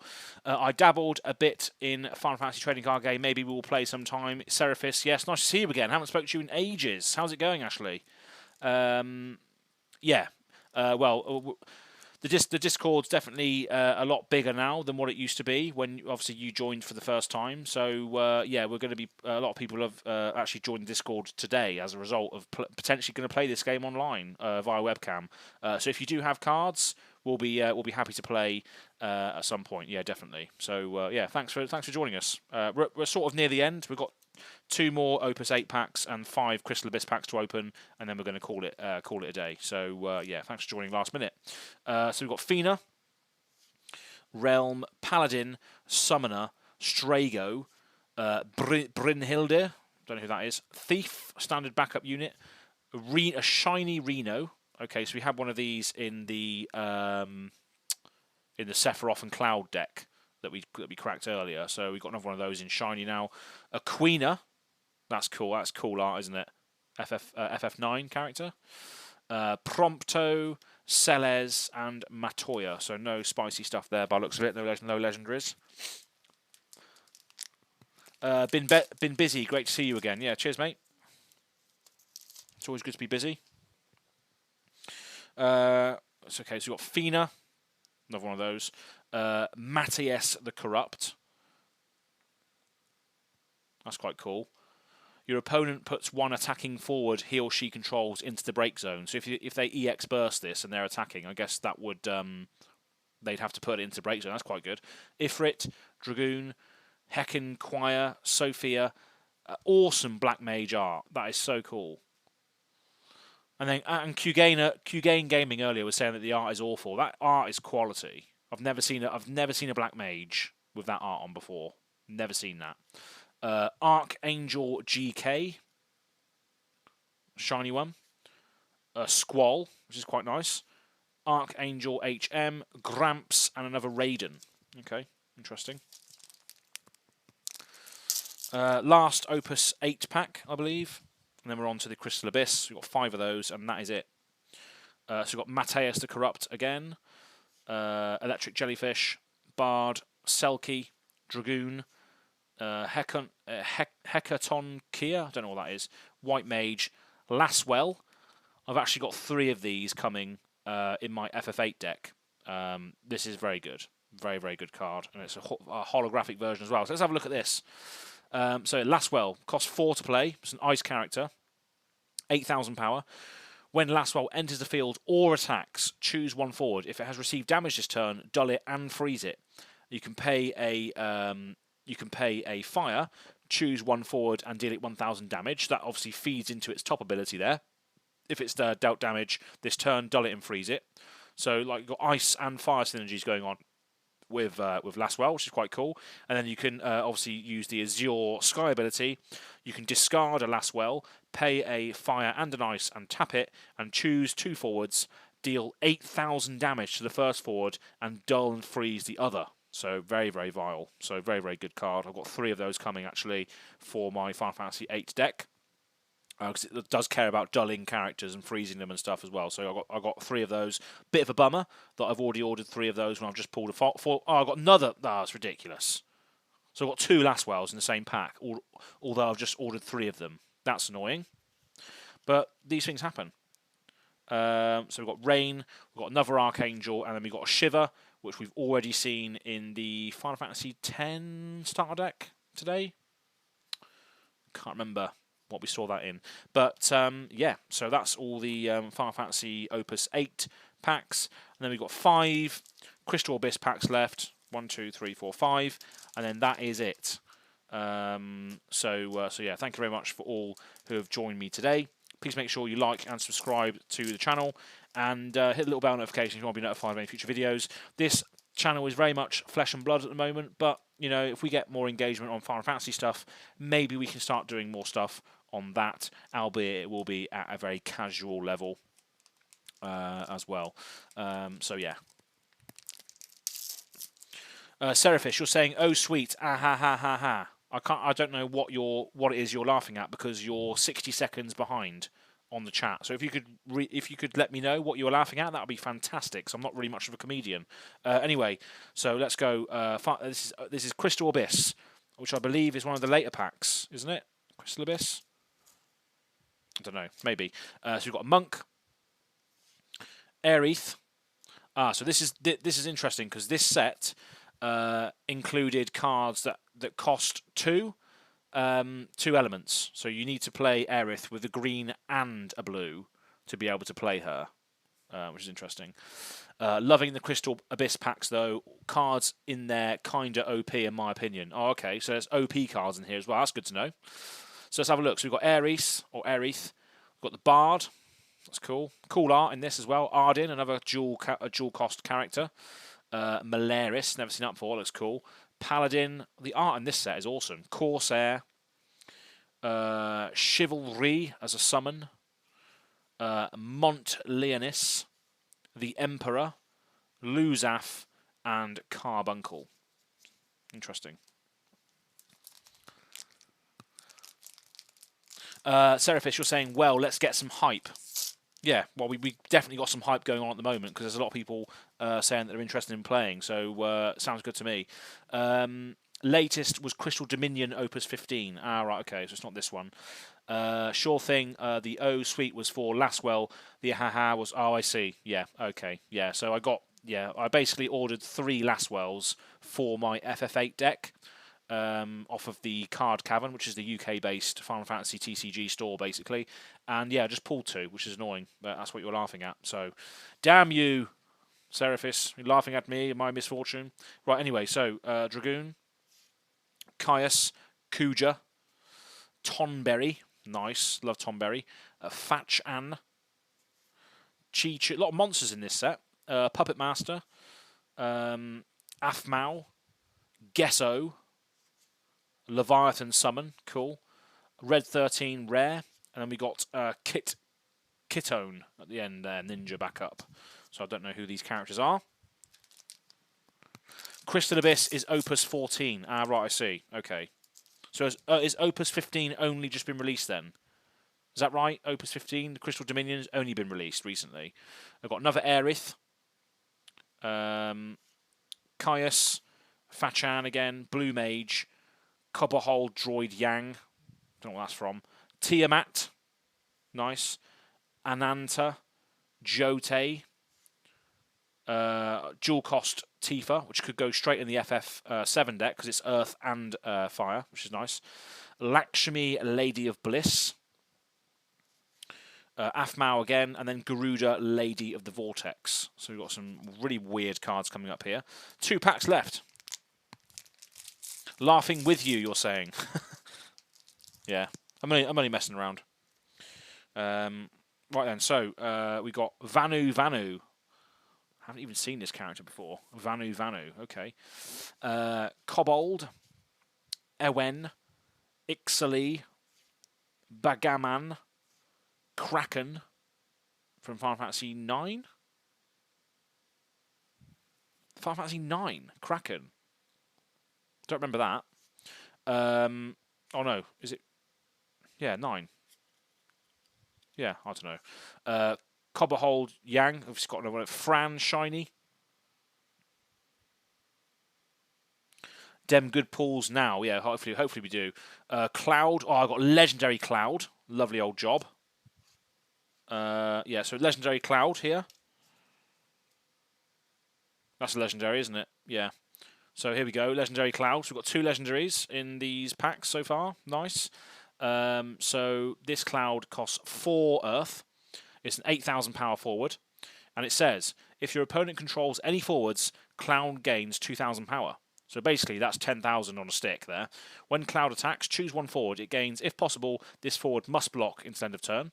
And then discard 1 Category 7 card from your hand. Instead of turn, Cloud gains 1,000 plus power and cannot be chosen by your opponent's abilities. That's pretty good. It's a pretty good card. Yeah, what I said, exactly that. So, yeah, got those good pulls now as a result of what you said there, Mr. Badsley. So, thank you very much for blessing me with your your pulls. Thank you very much. Yeah, so I've had 2 legendaries in this pack. Basically, just Cloud and Yuna. That's it, really. But yeah, we've got the Cloud there. That's quite cool, and that's good because obviously we've got the Final Fantasy VII deck earlier, so we can just slot that straight in if we want to be being a degenerate. Legendary. Oh, Seraphis is saying. Yep, nice. Last pack, people, before we end it. And then I'm just going to go bask in all of these cards. So we've got Samurai. That is awesome art. Look at that artwork. It's just fantastic. Love it. Cactaroni. Ovjang. Dark Knight. Warrior of Light. Don Corneo. The Don Corneos we had in the boss deck were funny. Was it boss deck or was it something else? I think it was a boss deck, wasn't it? They were funny. Excuse me. Leatherford. Titan, Lord of the Crags. Another legendary. Shiny legendary. Wow, okay. Badsley, you've given me some good luck here. Titan, Lord of the Crags. Legendary foil. Alrighty then. Okay. So, what does this do? 7 cost forward primal. I don't even know what this does, to be honest. 9,000 power. When it enters the field, break all the forwards with power less than Titan Lord of Crags. When 5 or more forwards are put from the field into the break zone by this effect, Lord of the Crags deals your opponent 1 point of damage. Wow. Okay, that's pretty good.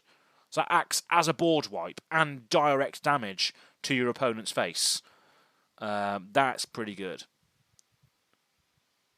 Strong card, worth. Okay, so that's a good pull, right? That's a decent one. That's a decent pull. Nice, lovely old job. So you've blessed me with, as soon as you said, Badsley, that we're going to get some good cards, we pulled a Cloud and a Titan Lord of Crags. So thank you very much for your generous contributions to the chat today. So yeah, Titan Lord of Crags, that's nice. Okay, cool. Then we got Cloud of Darkness, Heidegger, Naja, Salim, and Ilua. So yeah, that Titan Lord of the Crags apparently is very good. So we're going to get that in a sleeve, along with Cloud and Yuna with the level legendaries. Not bad, eh? Not bad. So let's get those in sleeves. And then also, just for you, Ashley or Seraphis, I also got given a promo card for this order. So this order was made through Zatu Games in the UK, and I did order a load of Final Fantasy product from them. So they also gave me this this Barrett card, which is a promo, which is quite cool. So that's pretty good as well, which can slot straight into a Final Fantasy VII style deck because it's Earth and Fire. So yeah, I mean, our Earth and Fire pools have been fantastic, haven't they? We've got Titan Lord of Crags and another Cloud here, plus some other stuff as well that we saw earlier. But yeah, not bad at all. Congrats, Az. Thank you very much, Badsley. And thanks again for joining us and join the Discord as well. And hopefully we can start playing some more Final Fantasy in the Discord. It's an awesome game. You've got awesome cards in here. It's a nostalgia hit for a lot of us as well. And the card quality is fantastic. The art is awesome, and I can't see any downsides to this game at the moment. I haven't experimented with it in the meta. I haven't got any sort of local game stores that host the event near me. The closest one I think is the Gaming Den, which is in Basingstoke, which I will go to as soon as I learn to drive, which I'm doing at the moment. But yeah, it'd be cool to just throw down some Final Fantasy games in the Discord. So again, if you haven't done that already, make sure you go and do that. But yeah, it's been fantastic chilling out and just cracking this pack. It's a nice little refreshing break away from Flesh and Blood and all those other card games that we play. But yeah, been a fantastic time. So thank you very much all for tuning in today, and we'll see you on the next video. Thank you very much for tuning in. I've already said that, but yeah, nice. That's it really. Peace. Have a good one.